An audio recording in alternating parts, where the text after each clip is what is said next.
ಆತುರದಿ ನಮ್ಮ ದೇವನ ಪೂಜಿಸುವ, ದೈವ ವರಗಳ ಬೇಡುವ.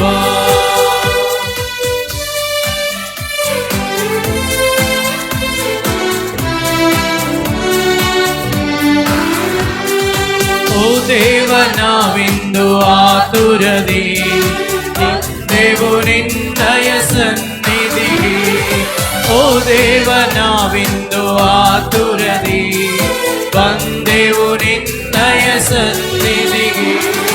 ಓ ದೇವ ನಮ್ಮಯ ಮನದಾಸೆಯನ್ನು ನಿನ್ನಯ ಒಲವಿನ ಪ್ರತಿರೂಪವಾಗಿ ಮಾಡು ನೀ.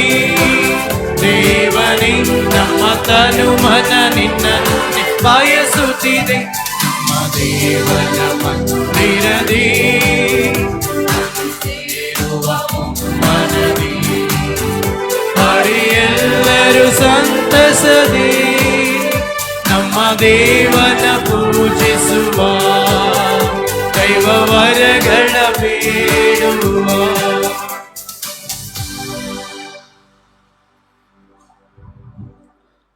ಪಿತನ ಮತ್ತು ಸುತನ ಮತ್ತು ಪವಿತ್ರಾತ್ಮರ ನಾಮದಲ್ಲಿ ಆಮೆನ್.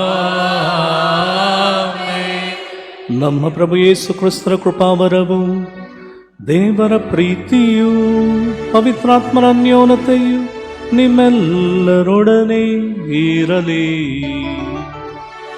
ನಿಮ್ಮ ಆತ್ಮದೊಡನೆಯೂ ಇರಲಿ. ಪ್ರಭು ಕ್ರಿಸ್ತರಲ್ಲಿ ಆತ್ಮೀಯ ಸಹೋದರ ಸಹೋದರಿಯರೇ ಹಾಗೂ ಮಾತೆ ಮರಿಯಮ್ಮನವರ ಭಕ್ತಾದಿಗಳೇ, ಈ ದಿನ ತಾಯಿ ಧರ್ಮಸಭೆ ಸಂತ ಸ್ನಾನಿಕ ಯೌವಾನರ ಯಾತನೆಯ ಸ್ಮರಣೆಯನ್ನು ಆಚರಿಸುತ್ತಿದೆ. ಹೆರೋದಿಯ ಸಲೋಮಿ ಇದು ಒಂದು ಕಪಟವುಳ್ಳ ಕುಟುಂಬವಾದರೆ, ಜಕರಿಯ ಎಲಿಜಬೆತ್ ಸ್ನಾನಿಕ ಯೌವಾನ ಸತ್ಯಕ್ಕೆ ಪ್ರಾಣವನ್ನೇ ಅರ್ಪಿಸಿದಂಥ ಕುಟುಂಬವಾಗಿದೆ. ಯೋಸೆಫ್, ಮರಿಯ, ಯೇಸು ನಮ್ಮ ಜೀವನದ ಮುಖಾಂತರ ನಮ್ಮೆಲ್ಲರನ್ನು ಸ್ವರ್ಗದ ಬಾಗಿಲ ಕಡೆಗೆ ಕರೆದೊಯ್ಯುವ ಕುಟುಂಬವಾಗಿದೆ. ಮಾತೆ ಮರಿಯಮ್ಮನವರ ಬಳಿಗೆ ಬಂದಂಥ ನಾವೆಲ್ಲರೂ ಮಾತೆ ಮರಿಯಮ್ಮನವರ ಮುಖಾಂತರ ಪ್ರಾರ್ಥಿಸಲು ಮುಂದಾಗೋಣ. ನಮ್ಮ ಕುಟುಂಬದಲ್ಲಿ ದೇವರನ್ನು ಹೇಗೆ ಸ್ವೀಕಾರ ಮಾಡೋದು, ಹೇಗೆ ಮಾತೆ ಮರಿಯಮ್ಮನವರ ಮುಖಾಂತರ ಪ್ರಾರ್ಥಿಸಲು ಮುಂದಾಗೋದು ಎಂಬುದನ್ನು ಆಲೋಚಿಸೋಣ. ಈ ಬಲಿಪೂಜೆಯಲ್ಲಿ ಸರಿಯಾದ ರೀತಿಯಲ್ಲಿ ಭಾಗಿಗಳಾಗಲು ಈಗ ನಮ್ಮನ್ನೇ ನಾವು ತಯಾರಿಸೋಣ. ಸರ್ವಶಕ್ತ ದೇವರಿಗೂ ಸಹೋದರ ಸಹೋದರಿಯರೇ, ಮಗು ಯೋಚನೆಯಿಂದಲೂ ನುಡಿಯಿಂದಲೂ ನಡತೆಯಿಂದಲೂ ಕರ್ತವ್ಯ ಲೋಪದಿಂದಲೂ ನಾನು ಅನೇಕ ಪಾಪಗಳನ್ನು ಮಾಡಿದ್ದೇನೆಂದು ವೇದಿಸುತ್ತೇನೆ. ನನ್ನ ಪಾಪವೇ, ನನ್ನ ಪಾಪವೇ, ನನ್ನ ಮಹಾಪಾಪವೇ. ಆದುದರಿಂದ ಸದಾ ಕನ್ಯಕೆಯಾದ ಸಂತ ಮರಿಯಮ್ಮನವರನ್ನು, ಸಕಲ ದೇವದೂತರನ್ನು, ಸಂತರನ್ನು, ಸಹೋದರ ಸಹೋದರಿಯರೇ ನಿಮ್ಮನ್ನು ನನಗಾಗಿ ನಮ್ಮ ಪ್ರಭು ದೇವರಲ್ಲಿ ಪ್ರಾರ್ಥಿಸಬೇಕೆಂದು ಬೇಡಿಕೊಳ್ಳುತ್ತೇನೆ. ಸರ್ವಶಕ್ತ ದೇವರು ನಮಗೆ ದಯೆ ತೋರಿಸಿ ನಮ್ಮ ಪಾಪಗಳನ್ನು ಕ್ಷಮಿಸಿ ನಮ್ಮನ್ನು ನಿತ್ಯ ಜೀವಕ್ಕೆ ಕರೆದೊಯ್ಯಲಿ. ಆಮೆನ್.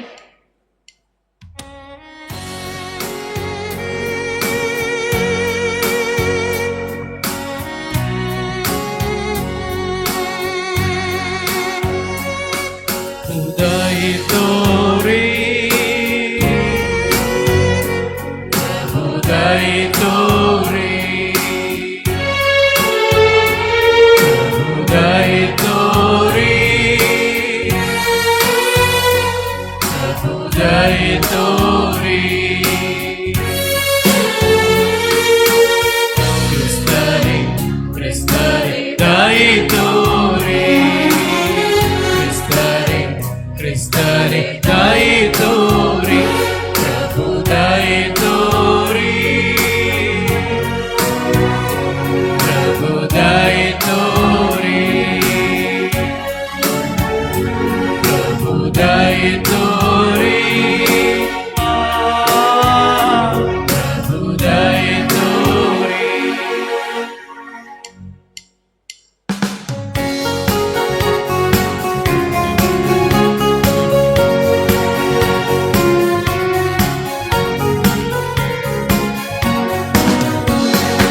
ಉನ್ನತದಲ್ಲಿ ದೇವರಿಗೆ ಮಹಿಮೆ,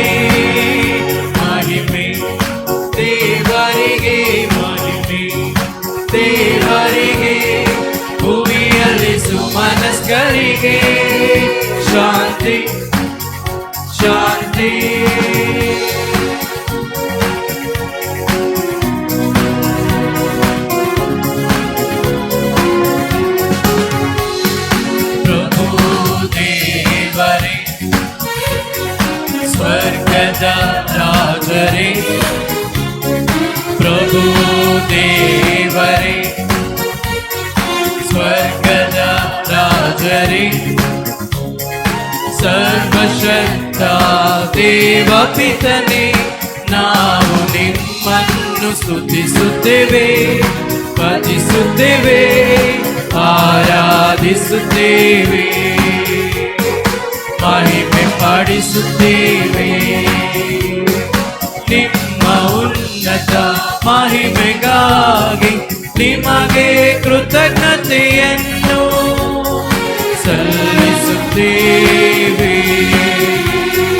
ಸಲ್ಲಿಸುತ್ತೇವೆ. ಉನ್ನತದಲ್ಲಿ ದೇವರಿಗೆ ಮಹಿಮೆ, ಮಹಿಮೆ ದೇವರಿಗೆ, ದೇವರಿಗೆ, ಭುವಿಯಲ್ಲಿ ಸುಮನಸ್ಕರಿಗೆ ಶಾಂತಿ, ಶಾಂತಿ.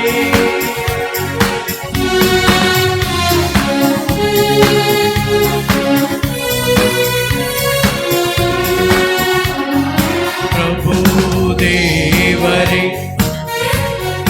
ದೇವರ ಕುರಿ ಮರಿಯೇ, ಪ್ರಭು ದೇವರೇ ದೇವರ ಕುರಿ ಮರಿಯೇ, ಪಿತನ ಪುತ್ರರೇ, ಲೋಕದ ಪಾಪಗಳನ್ನು ಪರಿಹರಿಸುವವರೇ, ನಮಗೆ ದಯೆ ತೋರಿ, ಲೋಕದ ಪಾಪಗಳನ್ನು ಪರಿಹರಿಸುವವರೇ, ನಮ್ಮ ಪ್ರಾರ್ಥನೆಯನ್ನು ಅಂಗೀಕರಿಸಿರಿ. ಪಿತನ ಬಲಗಡೆಯಲ್ಲಿ ಆಸೀನರಾಗಿರುವವರೇ, ನಮಗೆ ದಯೆ ತೋರಿ, ನಮಗೆ ದಯೆ ತೋರಿ.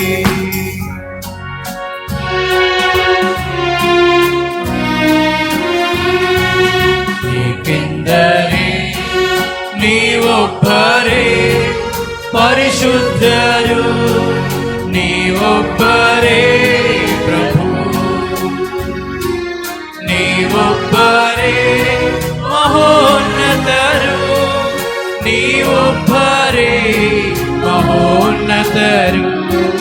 ಯೇಸು ಕ್ರಿಸ್ತರೇ ಪವಿತ್ರಾತ್ಮರೊಡನೆ ಕುಳಿತವರೇ, ದೇವ ಪಿತನ ಮಹಿಮೆಯಲ್ಲಿ ಇರುವವರು ನೀವು. ಆಮೆನ್, ಆಮೆನ್,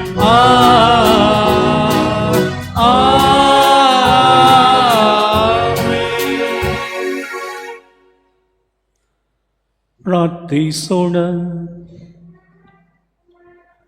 ದೇವರೇ, ಸಂತ ಸ್ನಾನಿಕ ಯೋವಾನರು ತಮ್ಮ ಜನನದಿಂದಲೂ ಮರಣದಿಂದಲೂ ನಿಮ್ಮ ಪುತ್ರರ ಮುಂದೂತರಾಗಬೇಕೆಂದು ಇಚ್ಛಿಸಿದ್ದೀರಿ.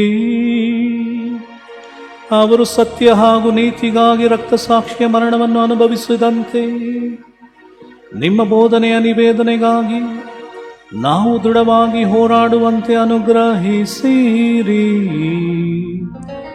ನಿಮ್ಮೊಂದಿಗೆ ಪವಿತ್ರಾತ್ಮರ ಐಕ್ಯದಲ್ಲಿ ದೇವರಾಗಿ ಯುಗ ಯುಗಾಂತರಕ್ಕೂ ಜೀವಿಸಿ ಆಳುವ ನಮ್ಮ ಪ್ರಭು ನಿಮ್ಮ ಪುತ್ರರೂ ಆಗಿರುವ ಯೇಸು ಕ್ರಿಸ್ತರ ಮುಖಾಂತರ ನಿಮ್ಮನ್ನು ಪ್ರಾರ್ಥಿಸುತ್ತೇವೆ. ಆಮೆನ್.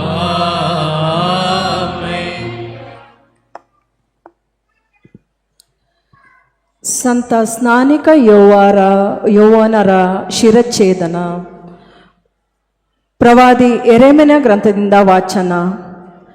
ಸರ್ವೇಶ್ವರ ಸ್ವಾಮಿ ನನಗೆ ಹೀಗೆಂದರು, ನೀನು ಎದ್ದು ನಡು ಕಟ್ಟಿಕೋ, ನಾನು ಆಜ್ಞಾಪಿಸುವುದನ್ನೆಲ್ಲ ಅವರಿಗೆ ತಿಳಿಸು. ಅವರಿಗೆ ಹೆದರಬೇಡ, ಹೆದರಿದರೆ ನಾನು ನಿನ್ನನ್ನು ಅವರ ಮುಂದೆ ಹೆದರಿಸುವೆನು. ನಾನು ಹೇಳುವುದನ್ನು ಗಮನದಿಂದ ಕೇಳು. ಈ ದಿನ ನಿನ್ನನ್ನು ಜುದೇಯದ ಅರಸರು, ಅಧಿಪತಿಗಳು, ಯಾಜಕರು, ಜನಸಾಮಾನ್ಯರು, ಹೀಗೆ ನಾಡಿನವರೆಲ್ಲರನ್ನು ಎದುರಿಸತಕ್ಕವನನ್ನಾಗಿ ಮಾಡಿದ್ದೇನೆ. ಕೋಟೆ ಕೊತ್ತಲುಗಳಿಂದ ಸುಸಜ್ಜಿತ ನಗರವನ್ನಾಗಿಯೂ, ಕಬ್ಬಿಣದ ಕಂಬವನ್ನಾಗಿಯೂ, ತಾಮ್ರದ ಪೌಳಿಗೋಡೆಯನ್ನಾಗಿಯೂ ನಿನ್ನನ್ನು ಸ್ಥಾಪಿಸಿದ್ದೇನೆ. ನಿನಗೆ ವಿರುದ್ಧವಾಗಿ ಅವರು ಯುದ್ಧ ಮಾಡುವರು, ಆದರೆ ನಿನ್ನನ್ನು ಸೋಲಿಸಲಾಗುವುದಿಲ್ಲ. ನಿನ್ನನ್ನು ಕಾಪಾಡಲು ನಾನೇ ನಿನ್ನೊಂದಿಗಿರುವೆನು. ಇದು ಸರ್ವೇಶ್ವರನಾದ ನನ್ನ ನುಡಿ. ಪ್ರಭುವಿನ ವಾಕ್ಯ. ದೇವರಿಗೆ ಕೃತಜ್ಞತೆ ಸಲ್ಲಲಿ. ಕೀರ್ತನೆಯ ಶ್ಲೋಕ. ವರ್ಣಿಸುವೆನು ದಿನವೆಲ್ಲ ನಿನ್ನ ನ್ಯಾಯ ನೀತಿಯನ್ನು.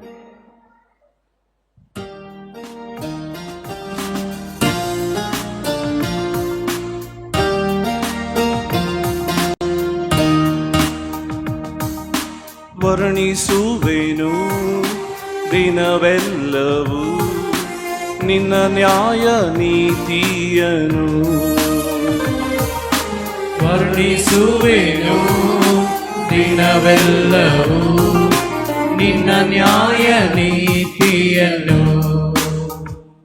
ಆಶ್ರಯ ಕೋರಿಯೇ ಪ್ರಭು ನಾ ಬಂದಿರುವೆ, ಆಶಾಭಂಗವಾಗದಿರಲೆಂದು ನಾ ಬೇಡುವೆ. ಸತ್ಯ ಸ್ವರೂಪನೇ ನನ್ನ ಬಿಡಿಸಿ ರಕ್ಷಿಸಯ್ಯ.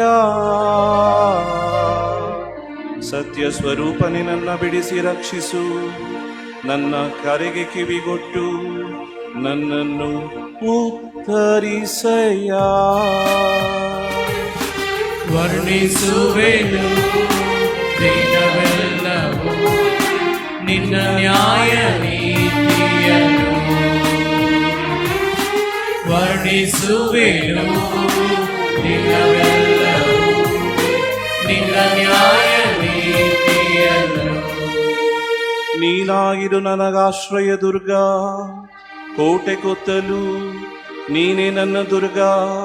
ಕೋಟೆ ನನ್ನನ್ನು ರಕ್ಷಿಸಲು ದುರ್ಬಲ ಕೈಯಿಂದ ದೇವ ನನ್ನನ್ನು ಬಿಡಿಸಯ್ಯ.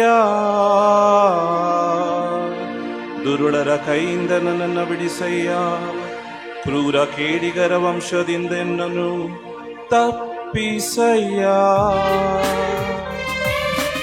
ವರ್ಣಿಸುವೆನು ದಿನವೆಲ್ಲವೂ ನಿನ್ನ ನ್ಯಾಯ ನೀತಿಯನ್ನು. ವರ್ಣಿಸುವೆನು ದಿನವೆಲ್ಲವೂ ನಿನ್ನ ನ್ಯಾಯ ನೀತಿಯನ್ನು. ಸ್ವಾಮಿ ದೇವಾ, ನೀನೇ ನನ್ನ ಭರವಸೆ, ಬಾಲ್ಯದಿಂದಲೂ ನೀನೇ ನನ್ನ ನಂಬಿಕೆ. ಹುಟ್ಟಿನಿಂದಲೇ ನಾನಿನಗೆ ಅಂಟಿಕೊಂಡಿರುವೆನಯ್ಯ.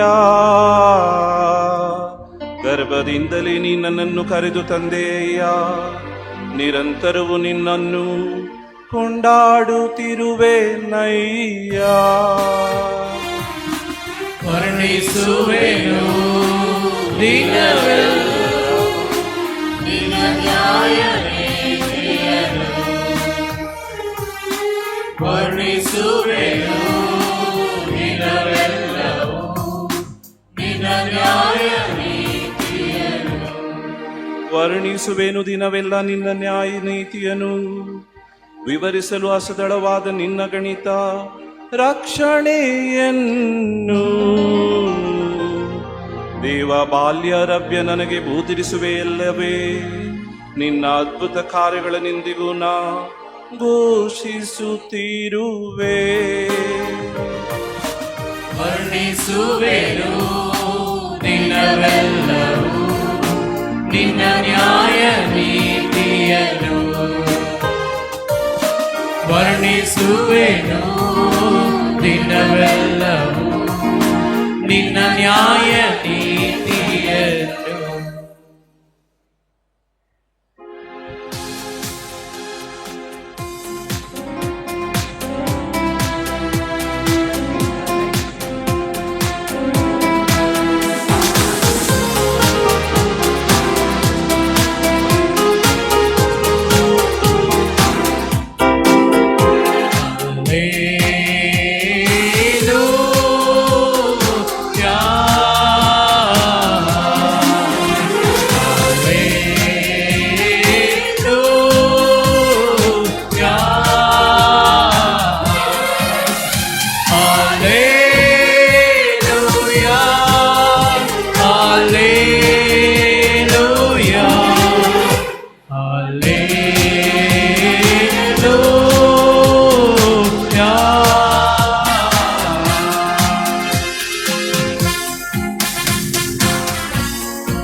ಪ್ರಸಾದ ಭರಿತೆ ಪ್ರಭು ನಿಮ್ಮಲ್ಲಿ ಕ್ಷಮಿಸುವರು ಸ್ತ್ರೀಯರಲ್ಲಿ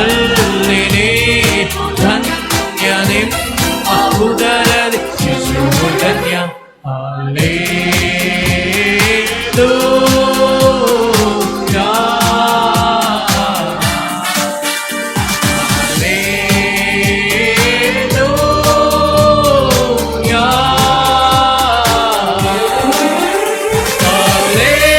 ಹಲ್ಲೆಲೂಯಾ ಹಲ್ಲೆಲೂಯಾ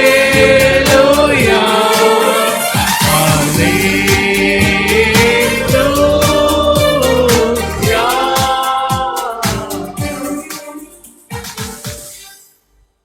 ಪ್ರಭು ನಿಮ್ಮೊಡನೆ ಇರಲಿ. ನಿಮ್ಮಾತ್ಮದೊಡನೆಯೂ ಇರಲಿ. ಸಂತ ಲೂಕರು ಬರೆದ ಪವಿತ್ರ ಶುಭ ಸಂದೇಶದಿಂದ ವಾಚನ. ಪ್ರಭು ನಿಮಗೆ ಮಹಿಮೆ ಸಲ್ಲಲಿ. ಎಲಿಜಬೆತಳು ಗರ್ಭಿಣಿಯಾದ 6ನೇ ತಿಂಗಳಲ್ಲಿ ದೇವರು ಗಬ್ರಿಯಲ್ ದೂತನನ್ನು ಗಲಿಲಿಯ ಪ್ರಾಂತ್ಯದ ನಜರೇತ್ ಎಂಬ ಊರಿನಲ್ಲಿದ್ದ ಒಬ್ಬ ಕನ್ನಿಕೆಯಲ್ಲಿಗೆ ಕಳುಹಿಸಿದರು. ಆಕೆಗೆ ದಾವೀದರಸನ ವಂಶಜನಾದ ಜೋಸೆಫನೊಂದಿಗೆ ನಿಶ್ಚಿತಾರ್ಥವಾಗಿತ್ತು. ಆಕೆಯ ಹೆಸರು ಮರಿಯ. ದೇವದೂತನು ಆಕೆಯ ಬಳಿಗೆ ಬಂದು, ದೈವಾನುಗ್ರಹ ಭರಿತಳೆ, ನಿನಗೆ ಶುಭವಾಗಲಿ, ಸರ್ವೇಶ್ವರ ನಿನ್ನೊಡನಿದ್ದಾರೆ ಎಂದನು. ಇದನ್ನು ಕೇಳಿದ ಮರಿಯಳು ತಬ್ಬಿಬ್ಬಾದಳು. ಇದೆಂಥ ಶುಭಾಶಯ ಎಂದು ಅವಳು ಯೋಚಿಸತೊಡಗಿದಳು. ದೂತನು ಆಕೆಗೆ, ಮರಿಯ, ನೀನು ಅಂಜಬೇಕಾಗಿಲ್ಲ, ದೇವರ ಅನುಗ್ರಹ ನಿನಗೆ ಲಭಿಸಿದೆ. ಈಗೋ ನೀನು ಗರ್ಭವತಿಯಾಗಿ ಒಬ್ಬ ಮಗನನ್ನು ಹೆರುವೆ. ಆತನಿಗೆ ಯೇಸು ಎಂಬ ಹೆಸರಿಡಬೇಕು. ಆತನು ಮಹಾಪುರುಷನಾಗುವನು, ಪರಾತ್ಪರ ದೇವರ ಪುತ್ರ ಎನಿಸಿಕೊಳ್ಳುವನು. ಪಿತಾಮಹ ದಾವೀದರಸನ ಸಿಂಹಾಸನವನ್ನು ಸರ್ವೇಶ್ವರರಾದ ದೇವರು ಆತನಿಗೆ ಕೊಡುವರು. ಯಾಕೋಬನ ವಂಶವನ್ನು ಆತನು ಚಿರಕಾಲ ಆಳುವನು. ಆತನ ರಾಜ್ಯಭಾರಕ್ಕೆ ಅಂತ್ಯವೇ ಇರದು ಎಂದನು. ಅದಕ್ಕೆ ಮರಿಯಳು, ಇದು ಆಗುವುದಾದರೂ ಹೇಗೆ? ನನಗೆ ಯಾವ ಪುರುಷನ ಸಂಸರ್ಗವೂ ಇಲ್ಲವಲ್ಲ ಎಂದು ವಿಚಾರಿಸಿದಳು. ದೂತನು ಪ್ರತ್ಯುತ್ತರವಾಗಿ, ಪವಿತ್ರಾತ್ಮ ನಿನ್ನ ಮೇಲೆ ಬರುವರು, ಪರಾತ್ಪರ ದೇವರ ಶಕ್ತಿ ನಿನ್ನನ್ನು ಆವರಿಸುವುದು. ಈ ಕಾರಣದಿಂದ ನಿನ್ನಲ್ಲಿ ಹುಟ್ಟುವ ಆ ಪವಿತ್ರ ಶಿಶು ದೇವರ ಪುತ್ರ ಎನಿಸಿಕೊಳ್ಳುವನು. ನಿನ್ನ ಸಂಬಂಧಿಗಳಾದ ಎಲಿಜಬೆತಳ ವಿಷಯವನ್ನು ಕೇಳು. ಆಕೆ ತನ್ನ ಮುಪ್ಪಿನಲ್ಲೂ ಒಬ್ಬ ಮಗನನ್ನು ಹೆರಲಿದ್ದಾಳೆ. ಬಂಜೆ ಎನಿಸಿಕೊಂಡಿದ್ದ ಆಕೆ ಈಗ 6 ತಿಂಗಳ ಗರ್ಭಿಣಿ. ದೇವರಿಗೆ ಅಸಾಧ್ಯವಾದುದು ಯಾವುದೂ ಇಲ್ಲ ಎಂದನು. ಆಗ ಮರಿಯಳು, ಇಗೋ, ನಾನು ದೇವರ ದಾಸಿ, ನೀವು ಹೇಳಿದಂತೆ ನನಗಾಗಲಿ ಎಂದಳು. ಪ್ರಭುವಿನ ಶುಭ ಸಂದೇಶ. ಕ್ರಿಸ್ತರೇ ನಿಮಗೆ ಸ್ತುತಿ ಸಲ್ಲಲಿ.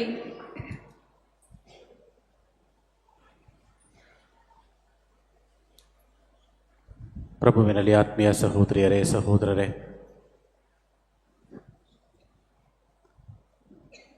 ನವದಿನಗಳ ಸಿದ್ಧತೆಯನ್ನು ಪ್ರಾರಂಭ ಮಾಡಿದ್ದೇವೆ. ದೇವಮಾತೆಯ ಹುಟ್ಟುಹಬ್ಬವನ್ನು ಆಚರಿಸಲು ಅತೀ ವಿಜೃಂಭಣೆಯಿಂದ ನಾವು ಅದನ್ನು ಆಚರಿಸಲು ಸಿದ್ಧರಾಗ್ತಿದ್ದೇವೆ. ಆಧ್ಯಾತ್ಮಿಕವಾಗಿ ಸುಮಾರು 15-20 ವರ್ಷಗಳಿಂದ ದೇವಾಲಯಕ್ಕೆ ಹೋಗದೆ ದೇವರು, ದಿಂಡ್ರು, ಪೂಜೆ, ಪುರಸ್ಕಾರ, ಸಂಸ್ಕಾರಗಳನ್ನೆಲ್ಲ ಮರೆತಿದ್ದಂಥ ವ್ಯಕ್ತಿ ಮನಸ್ತಾಪವನ್ನು ಹೊಂದಿ, ಪಶ್ಚಾತ್ತಾಪವನ್ನು ಹೊಂದಿ ಗುರುಗಳ ಹತ್ರ ಪಾಪ ನಿವೇದನೆಗೆ ಹೋಗ್ತಾನೆ. ಪಾಪ ನಿವೇದನೆಯ ಸಂಸ್ಕಾರವನ್ನು ಮುಗಿಸಿದಾಗ ದೇವರ ಕ್ಷಮೆಯನ್ನು ದಯಪಾಲಿಸಿದಂಥ ಗುರುಗಳು ಹೇಳ್ತಾರೆ, ನಿನ್ನ ಪಾಪಕ್ಕೆ ಪರಿಹಾರವಾಗಿ 9 ದಿನಗಳ ನವೇನವನ್ನು ಮಾಡಬೇಕು. ಆತ ಹೇಳ್ದ, ಸರಿ ಸ್ವಾಮಿ, ನಿಮ್ಮ ಹತ್ರ ಬೇಕಾದಷ್ಟು ಮರ ಇದ್ದರೆ ಒಂದು ಮಾಡಿಕೊಡ್ತೀನಿ ಅಂದ. ಅವನು ಕಾರ್ಪೆಂಟ್ರು. ನವೇನ ಅನ್ನೋ ಪದನೇ ಗೊತ್ತಿರಲಿಲ್ಲ ಪಾಪ ಆತನಿಗೆ. ಬೆಂಚು, ಚೇರು, ಮೇಜು, ಕುರ್ಚಿ ಅಂತ ನೆನೆಸ್ಕೊಂಬಿಟ್ಟ ನವೇನ ಅಂದರೆ. ಸರಿ, ನಿಮ್ಮ ಹತ್ರ ಮರ ಇದ್ದರೆ ಕೊಡಿ, ಮಾಡಿಕೊಡ್ತೀನಿ ಅಂತ. ಪಾಪ ನಿವೇದನಕ್ಕಾಗಿ, ನನ್ನ ಪಾಪ ಪರಿಹಾರಕ್ಕಾಗಿ ನಾವು ಪಶ್ಚಾತ್ತಾಪಪಟ್ಟು ದೇವರ ಕಡೆಗೆ ತಿರುಗಿಕೊಳ್ಬೇಕು, ದೇವರ ಮಕ್ಕಳಾಗಬೇಕು, ಸ್ವರ್ಗ ಸಾಮ್ರಾಜ್ಯದ ಪ್ರಜೆಗಳಾಗಬೇಕು ಎನ್ನುವ ಕಾರಣಕ್ಕೆ ಈ ಆಧ್ಯಾತ್ಮಿಕ ಸಿದ್ಧತೆ. ನವದಿನಗಳ ಆಧ್ಯಾತ್ಮಿಕ ಸಿದ್ಧತೆ. ಇವತ್ತಿನ ಶುಭ ಸಂದೇಶ ಗಬ್ರಿಯಲ್ ದೂತನು ಮರಿಯಾ ಎನ್ನುವ ಕನ್ನಿಕೆಯಲ್ಲಿಗೆ ನಜರೇತಿನ ಗ್ರಾಮಕ್ಕೆ ಬಂದು ಮಂಗಳ ವಾರ್ತೆಯನ್ನು ನೀಡುವ ದಿನ. ಹಳೆಯ ಒಡಂಬಡಿಕೆಯಲ್ಲಿ ಕೊನೆಯ ಪ್ರವಾದಿ ಅಂತ ನಾವು ಗುರುತಿಸಲ್ಪಡುವುದು ಮಲಾಕಿಯನ್ನು. ಮಲಾಕಿಯ ನಂತರ ಪ್ರವಾದಿಗಳೇ ಕಾಣಿಸಿಕೊಂಡಿಲ್ಲ. ಎಷ್ಟು ವರ್ಷಗಳು? 10, 20, 100, 200, 300, 400 ವರ್ಷಗಳು ಪ್ರವಾದಿಗಳ ಸುಳಿವೇ ಇಲ್ಲ. ಪ್ರವಾದಿಗಳಿಲ್ಲದೆ ಹೋದರೆ ಮನಪರಿವರ್ತನೆ ಹೊಂದುವ, ದೇವರ ಮಕ್ಕಳಾಗುವ, ಪಾಪವನ್ನು ಬಿಟ್ಟು ಪಶ್ಚಾತ್ತಾಪದಿಂದ ದೇವರಿಗೆ ಶರಣರಾಗುವಂಥ ಜನ ಅಲ್ಲ ಆ ಜನ. ಆಗಾಗ ಬಡಿದೆಬ್ಬಿಸಬೇಕು ಆ ಜನರನ್ನ. ಆಗಾಗ ಅವರ ಪಾಪಗಳನ್ನು ಅವರಿಗೆ ಎತ್ತಿ ತೋರಿಸಿ ನಿನ್ನ ಪಾಪಕ್ಕೆ ಪಶ್ಚಾತ್ತಾಪ ಪಡುವೆಂದು ಹೇಳುವಂಥ ಪ್ರವಾದಿ ಬೇಕಾಗಿದ್ದಂಥ ಜನಾಂಗ ಆ ಜನ, ಇಸ್ರಾಯೇಲ್ ಜನಾಂಗ. ಸಾಧಾರಣರಲ್ಲ, ಮೊಂಡ್ರು, ಬಹಳ ಮೊಂಡ್ರು. 10 ಸರಿ ಹೇಳಿದರೆ 1 ಸರಿ ಮಾಡುವಂಥವ್ರು. ಹೇಳ್ತಾನೆ ಇರಬೇಕು, ಇಲ್ಲಾಂದ್ರೆ ಬುದ್ಧಿ ಕಲಿಯಲ್ಲ. ಇಂಥ ಜನರು ಬಹಳ ಭವ್ಯವಾದಂಥ ಚರಿತ್ರೆಯನ್ನು ಹೊಂದಿರುವಂಥವರು. ಕಾಲಕ್ಕೆ ಪ್ರವಾದಿಗಳನ್ನು ಕಳುಹಿಸಿ ಅವರನ್ನು ಎಚ್ಚರಿಸಿ ಸರಿದಾರಿಗೆ ತರುತ್ತದ್ದಂಥ ಸರ್ವೇಶ್ವರ ಸ್ವಾಮಿ 400 ವರ್ಷಗಳ ಮೌನ. ಪ್ರವಾದಿಗಳೇ ಇಲ್ಲ ಅಂತ ಹೇಳಿದ್ರೆ ಆಧ್ಯಾತ್ಮಿಕತೆಯೇ ಇಲ್ಲ. ದೇವರ ಮೌನ, ದೈವ ಮೌನ, ನೀರವ ಮೌನ. ಜನರು ಕಾಯ್ದ್ರು. ಮಲಾಕಿ ಆದಮೇಲೆ ಯಾರಾದರೂ ಪ್ರವಾದಿ ಹುಟ್ಕೊಳ್ತಾನೆ. ಯಾರೂ ಬರಲೇ ಇಲ್ಲ. 400 ವರ್ಷಗಳ ಮೌನ ವರ್ಷಗಳು, ಸೈಲೆಂಟ್ ಇಯರ್ಸ್. 400 ವರ್ಷಗಳ ದೇವ ಸಂದೇಶವಿಲ್ಲ, ಪ್ರವಾದನೆ ಇಲ್ಲ, ಪ್ರವಾದಿ ಇಲ್ಲ, ಕಟುವಾಗಿ ಎಚ್ಚರಿಸುವ ದನಿ ಅಂತೂ ಕೇಳ್ತಾನೆ ಇಲ್ಲ. ಅವರವರ ಇಷ್ಟಕ್ಕೆ ಅವರು ಬಾಳಲಿಕ್ಕೆ ಶುರು ಮಾಡಿಬಿಟ್ಟಿದ್ರು. ಸ್ವಲ್ಪ ವರ್ಷ ಮಾತ್ರ. ಆದರೆ ಅವರಿಗೆ ಏನೋ ನಮ್ಮಲ್ಲಿ ಕಾಣಿಸ್ಕೊಳ್ತಿಲ್ವಲ್ಲ, ಏನೋ ನಮಗೆ ಕಡಿಮೆ ಆಗಿದೆಯಲ್ಲ, ಕೊರತೆ ಆಗಿದೆಯಲ್ಲ, ಏನು ಗಮನಕ್ಕೆ ಬಂತು. ಪ್ರವಾದಿ ಇಲ್ಲ.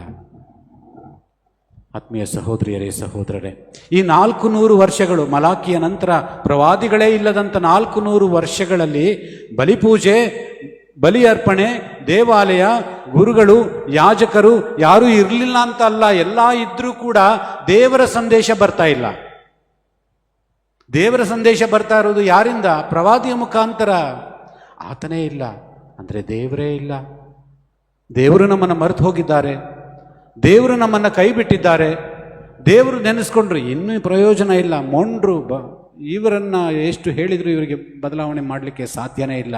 ಒಳ್ಳೆ ಮಾತಲ್ಲಿ ಹೇಳಿದೆ ಕೇಳಲಿಲ್ಲ, ಕಿವಿ ಹಿಂಡಿ ಹೇಳಿದೆ ಕೇಳಲಿಲ್ಲ, ಕಷ್ಟಗಳನ್ನು ಕೊಟ್ಟು ನೋಡಿದೆ ಆಗಲಿಲ್ಲ. ಇವರನ್ನು ಗುಲಾಮ್ರನಾಗಿ ಬೇರೆ ಬೇರೆ ಬೇರೆ ಬೇರೆ ದೇಶಗಳಿಗೆಲ್ಲ ಕಳಿಸ್ಕೊಟ್ಟೆ, ಅಲ್ಲೂ ಕೂಡ ಬುದ್ಧಿ ಕಲ್ತಿಲ್ಲ. ಇವರನ್ನು ತಿದ್ದೋದು ಹೇಗೆ? ಬೇಡ ಸಾಕು, ನಾನು ತಪ್ಪು ಮಾಡಿಬಿಟ್ನಾ, ಈ ಜನರನ್ನು ಆರಿಸ್ಕೊಂಡು ನಾನು ತಪ್ಪು ಮಾಡಿಬಿಟ್ನಾ, ಇವನಿಗೆ ಕೊಡೋದನ್ನು ಬೇರೆ ಯಾರಿಗಾದರೂ ಕೊಟ್ಟಿದ್ರೆ ಅವನು ಮೇಲೆ ಬರ್ತಿದ್ದ. ತಂದೆ ತಾಯಿಗಳು ಕೆಲವೊಮ್ಮೆ ಯೋಚನೆ ಮಾಡ್ತಾರೆ ತಮ್ಮ ಮಕ್ಕಳ ಬಗ್ಗೆ. ನೀವು ಯೋಚನೆ ಮಾಡಿದ್ರೋ ಇಲ್ವೋ? ಮಾಡಿದ್ರೋ ಇಲ್ವೋ? ಕೆಲವು ಬಾರಿ ತಂದೆ ತಾಯಿಗಳು ಯೋಚನೆ ಮಾಡ್ತಾರೆ, ನನ್ನ ಮಗನಿಗೆ ಮಗಳಿಗೆ ಕೊಟ್ಟಂಥ ಸವಲತ್ತುಗಳನ್ನು, ಅನುಕೂಲಗಳನ್ನು ದಾರಿಯಲ್ಲೋಗ ಭಿಕ್ಷುಕರಿಗೆ, ಬಿಕಾರಿಗೆ ಕೊಟ್ಟಿದ್ರೆ ಅವನು ಎಷ್ಟೋ ಒಳ್ಳೆಯವನಾಗ್ಬಿಡ್ತಾ ಇದ್ದ. ಇವನು ಕೊಟ್ಟೆಲ್ಲ ಹಾಳು ಮಾಡಿದೆ. ಇವನು ಬುದ್ಧಿನೇ ಕಲಿತಿಲ್ಲ, ಜವಾಬ್ದಾರಿ ಅನ್ನೋದೇ ಬರ್ತಾ ಇಲ್ಲ, ಕರ್ತವ್ಯ ಅನ್ನೋದೇ ಇಲ್ಲ. ಬೆಳಗ್ಗೆ 11 ಗಂಟೆ ಆದರೂ ಎದ್ದೋಳಲ್ಲ, ರಾತ್ರಿ 1 ಗಂಟೆ ಆದರೂ ಮನ್ಕೊಳ್ಳಲ್ಲ. ಯಾವಾಗ ನೋಡು ಅದೇನೋ ಹಿಡ್ಕೊಂಡು ಕೈಯಲ್ಲಿ ಎತ್ತುತ್ತಾ ಇರ್ತಾನೆ. ಬೇರೆ ದಾರಿನೇ ಇಲ್ಲ. ಏನು ಮಾಡಲಿ? ಸಹಿಸ್ಕೊಳ್ತಾ ಇದ್ದಾರೆ ತಂದೆ ತಾಯಿಗಳು. ಜನ ಆ ರೀತಿ ತಿಳ್ಕೊಂಡ್ರು, ಯಹೂದ್ಯ ಜನ ತಿಳ್ಕೊಂಡ್ರು, ದೇವರು ನಮ್ಮನ್ನು ಮರೆತು ಹೋಗಿದ್ದಾರೆ. ನಾವು ಮಾಡಿದ್ದಕ್ಕೆಲ್ಲ ನಮಗೆ ಪರಿಹಾರ ಈಗ ಬರ್ತಾ ಇದೆ, ಶಿಕ್ಷೆ ನಮಗೆ ಬರ್ತಾ ಇದೆ. ಏನು ಮಾಡೋದು? ಎಲ್ಲ ಇದ್ರೂ ದೇವರಿಲ್ಲ, ಎಲ್ಲ ಇದ್ದು ಕೂಡ ದೇವರ ಪ್ರಸನ್ನತೆ ಇಲ್ಲ, ಎಲ್ಲ ಇದ್ದು ಕೂಡ ಬಲಿ ಅರ್ಪಣೆ, ಈ ಸಂಸ್ಕಾರಗಳು, ಆಚಾರ ವಿಚಾರಗಳೆಲ್ಲ ನಡೀತಾ ಇದೆ, ಮನಸ್ಸಿಲ್ಲ, ಹೃದಯ ಇಲ್ಲ. ದೇವರೇ ಇಲ್ಲದ ಮೇಲೆ ಇದಕ್ಕೆಲ್ಲ ಬೆಲೆ ಎಲ್ಲಿ? ಅಲ್ವಾ? ದೇವರು ಎಷ್ಟೊಂದು ಕೊಟ್ಟಿದ್ದಾರೆ ನಮ್ಮ ಜನರಿಗೆ, ಎಷ್ಟೊಂದು ಅನುಭವಿಸ್ಲಿಕ್ಕೆ ಆಗ್ತಾನೆ ಇಲ್ಲ ಈಗಿನ ಕಾಲದಲ್ಲಿ. ಆಗ ತಿನ್ನಕ್ಕೆ ಗತಿ ಇಲ್ಲ, ಬಡತನ ಇತ್ತು, ಕಷ್ಟ ಇತ್ತು, ಬಟ್ಟೆ ಇಲ್ಲ, ಬರೆ ಇಲ್ಲ. ಹಾಗಿದ್ರು ಕೂಡ ಹೇಗೋ ನಡೀತಿತ್ತು, ಪ್ರೀತಿ ಇತ್ತು, ವಿಶ್ವಾಸ ಇತ್ತು, ಸಂಬಂಧ ಇತ್ತು, ನೆಂಟರಿದ್ರು, ಎಲ್ಲ ಇದ್ರು. ಈಗ ಎಲ್ಲ ಇದ್ದು ಕೂಡ ಇವರು ಯಾರೂ ಇಲ್ಲ. ಹಾಗನ್ಸ್ಬಿಡುತ್ತೆ ಒಮ್ಮೊಮ್ಮೆ, ಅಲ್ವಾ? ಹಾಗನ್ಸ್ಲಿಕ್ಕೆ ಸಾಧ್ಯ. ಈಗಿನ ಪ್ರಪಂಚನೇ ಹಾಗೆ. ನಾವು ದುರಾದೃಷ್ಟವಂತರು ಅದೃಷ್ಟವಂತರು ಹೇಳಕ್ಕೆ ಬರ್ತಾ ಇಲ್ಲ. ಎಲ್ಲ ಸವಲತ್ತುಗಳನ್ನು ಪಡೆದುಕೊಂಡಿದ್ದೀವಿ. ಹಿಂದಿನ ಶತಮಾನದಲ್ಲಿ ಇಲ್ಲದೇ ಇರುವಂಥ ಎಲ್ಲ ಸಕಲ ಸೌಕರ್ಯಗಳು ನಮ್ಮ ಕಾಲ ಕೆಳಗೆ ಕಸದಂತೆ ಬಿದ್ದಿವೆ. ನಾವು ಅದನ್ನೆಲ್ಲ ಉಪಯೋಗಿಸ್ಕೊಂಡು ಉನ್ನತರಾಗಬೇಕಾಗಿತ್ತಲ್ವೇ, ಶ್ರೇಷ್ಠರಾಗಬೇಕಾಗಿತ್ತಲ್ವೇ? ಅವರಿಗಿಂತ ನಾವು ಚೆನ್ನಾಗಾಗಿದ್ದೀವ? 50 ವರ್ಷಗಳ ಹಿಂದೆ ಇದ್ದಂಥ ನನ್ನ ಅಜ್ಜ ಅಜ್ಜಿಯ ಬದುಕು ಎಷ್ಟೊಂದು ಶುದ್ಧವಾಗಿತ್ತು, ಎಷ್ಟೊಂದು ನಿರ್ಮಲವಾಗಿತ್ತು, ಪವಿತ್ರವಾಗಿತ್ತು, ಪರಿಶುದ್ಧವಾಗಿತ್ತು, ದೇವರಿಗೆ ಮೆಚ್ಚುಗೆಯ ಬಾಳಾಗಿತ್ತಲ್ಲ. ಈಗ ಯಾವುದೇ ಬಲಹೀನತೆಗಳು ಕೊರತೆಗಳು ಇಲ್ಲದೆ ಹೋದರೂ ಕೂಡ ಎಲ್ಲವನ್ನ ಅನುಗ್ರಹಿಸುವ ದೇವರ ಅನುಗ್ರಹಗಳನ್ನು ವರಪ್ರಸಾದಗಳನ್ನು ಉಪಯೋಗಿಸಿಕೊಂಡು ನಾವು ಒಳ್ಳೆಯವರಾಗ್ತಿದ್ದೀವ, ಉತ್ತಮರಾಗ್ತಿದ್ದೀವ? ಈ 400 ವರ್ಷಗಳ ಮೌನ ವರ್ಷಗಳು ಅಂತ ಹೇಳಿದರೆ ಧರ್ಮ ಪಂಡಿತರು ಹೇಳ್ತಾರೆ, ದೇವರು ಸುಮ್ಮನೆ ಕೂತ್ಕೊಂಡಿರಲಿಲ್ಲ, ದೇವರು ಕೈ ಚೆಲ್ಲಿ ಕುಳಿತುಕೊಂಡಿರಲಿಲ್ಲ. ಇನ್ನು ಬೇಡ, ಇನ್ನೂ ಪ್ರಯತ್ನ ಪಟ್ಟು ಪ್ರಯೋಜನ ಇಲ್ಲ. ಹೋಮವನ್ನು ಮಾಡಿದಾಗೆ ನೀರಿನಲ್ಲಿ ಹುಳಿಯನ್ನು ಹಿಂಡಿದಾಗೆ ಪ್ರಯೋಜನ ಇಲ್ಲ, ಬೇಡ ಅಂತ ಕೂತ್ಕೊಂಡಿರಲಿಲ್ಲ. ಎಲ್ಲ ರೀತಿಯ ಸಿದ್ಧತೆಗಳನ್ನು ಮಾಡ್ತಾ ಇದ್ರು ಅಂತ ಹೇಳ್ತಾರೆ ಧರ್ಮ ಪಂಡಿತರು. ಈ 400 ವರ್ಷಗಳಲ್ಲಿ ಅನೇಕ ವಿಧದಲ್ಲಿ ಸಿದ್ಧತೆಯನ್ನು ಮಾಡ್ತಾ ಇದ್ರು. ಯಾರಿಗಾಗಿ? ಯಾವುದಕ್ಕಾಗಿ? ತಮ್ಮ ಪುತ್ರನ ಜನನವನ್ನ ಈ ಜನರ ಮಧ್ಯೆ ನಾನು ಮಾಡಲಿಕ್ಕೆ, ಆ ಘಟನೆಯನ್ನು ನಾನು ನಿರ್ಮಿಸಲಿಕ್ಕೆ, ನನ್ನ ಮಗನನ್ನ ಕಳುಹಿಸಿಕೊಡ್ಲಿಕ್ಕೆ, ಶುಭ ಸಂದೇಶ ಪ್ರಚಾರಕ್ಕೆ ಯೋಗ್ಯವಾದಂಥ ವಾತಾವರಣವನ್ನ ದೇವರು ಸಿದ್ಧ ಮಾಡ್ತಾ ಇದ್ರು ಅಂತ ಹೇಳ್ತಾರೆ ಧರ್ಮ ಪಂಡಿತರು. 400 ವರ್ಷಗಳ ಸಿದ್ಧತೆ. ಈ ಮೌನ ವರ್ಷಗಳಲ್ಲಿ ತೆರೆಯ ಮರೆಯಲ್ಲಿ ದೇವರು ಸಿದ್ಧತೆಯನ್ನು ಮಾಡ್ತಾ ಇದ್ದಾರೆ, ಸಿದ್ಧತೆಯನ್ನು ಮಾಡ್ತಾನೆ ಇದ್ದಾರೆ. ಎಂಥ ಸಿದ್ಧತೆಗಳು! ತಾತ್ವಿಕವಾದಂತಹ ಸಿದ್ಧತೆ. ತಾತ್ವಿಕವಾದಂಥ ಸಿದ್ಧತೆ ಅಂತ ಹೇಳಿದರೆ, ಅಂದಿನ ಕಾಲದಲ್ಲಿ ನೀವು ಚರಿತ್ರೆಯನ್ನು ಓದಿದರೆ, ಯೇಸು ಸ್ವಾಮಿ ಬರಲಿಕ್ಕೆ ಹಿಂದೆ 400 ವರ್ಷಗಳ ಹಿಂದೆ ಅಲೆಕ್ಸಾಂಡರ್ ಇಡೀ ಪ್ರಪಂಚವನ್ನ ಪರ್ಯಟನೆ ಮಾಡಿ ಆ ಭೂಪ್ರದೇಶಗಳನ್ನೆಲ್ಲ ನಾನು ಆಳ್ವಿಕೆಯನ್ನು ಮಾಡಬೇಕು, ಚಕ್ರಾಧಿಪತಿ ಆಗಬೇಕು, ಎಲ್ಲ ಕಡೆ ಹೋದ. ಭಾರತಕ್ಕೂ ಕೂಡ ಬಂದಿದ್ದ, ಭಾರತಕ್ಕೂ ಬಂದಿದ್ದ. ಪ್ರಪಂಚದ ಮೂಲೆ ಮೂಲೆಗಳಿಗೆ ದಂಡೆತ್ತಿ ಹೋದ, ಸೈನ್ಯವನ್ನು ಹೊತ್ಕೊಂಡು ಹೋದ, ಕರ್ಕೊಂಡು ಹೋದ, ಎಲ್ಲ ಕಡೆ ಯುದ್ಧವನ್ನು ಮಾಡಿದ, ಕಬಳಿಸಿಕೊಂಡ.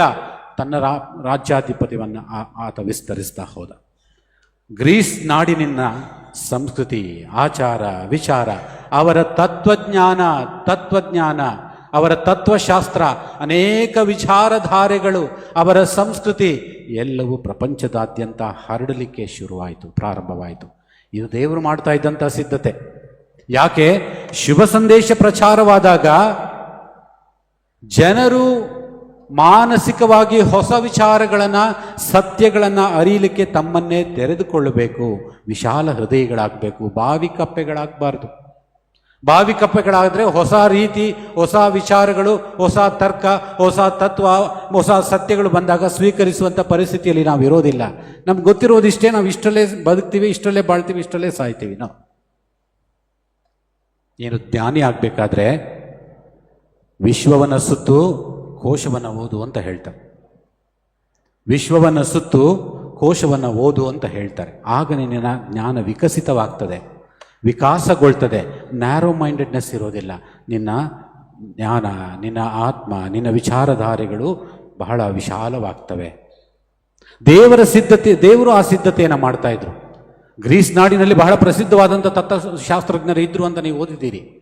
ಅರಿಸ್ಟಾಟಲ್, ಪ್ಲೇಟೋ, ಇನ್ನು ಯಾರ್ಯಾರೋ ಇದ್ರಲ್ಲ, ಸಾಕ್ರೆಟಿಸ್, ಇವರೆಲ್ಲ ಇದ್ರು. ವಿಚಾರಧಾರೆಗಳನ್ನು ಹರಿಯಬಿಟ್ಟು ಅಂಥ ವಿಚಾರಧಾರೆಗಳನ್ನು ಸಾಕ್ರೆಟಿಸ್ನ ಮತ್ತು ಅರಿಸ್ಟಾಟಲ್ನ ಮತ್ತು ಪ್ಲೇಟೋವಿನ ಇನ್ನೂ ಅನೇಕ ವಿಚಾರಧಾರೆಗಳನ್ನು ಈ ಗ್ರೀಸ್ ನಾಡಿನ ಜನರು ಹೊತ್ಕೊಂಡು ಬಂದರು. ಬರೀ ಸೈನ್ಯ ಮಾತ್ರ ಬಂದಿಲ್ಲ, ದಂಡೆತ್ತಿ ಮಾತ್ರ ಹೋಗಲಿಲ್ಲ, ಅವರ ಆಚಾರ ವಿಚಾರಗಳು ಬರ್ತಾ ಇದ್ವು.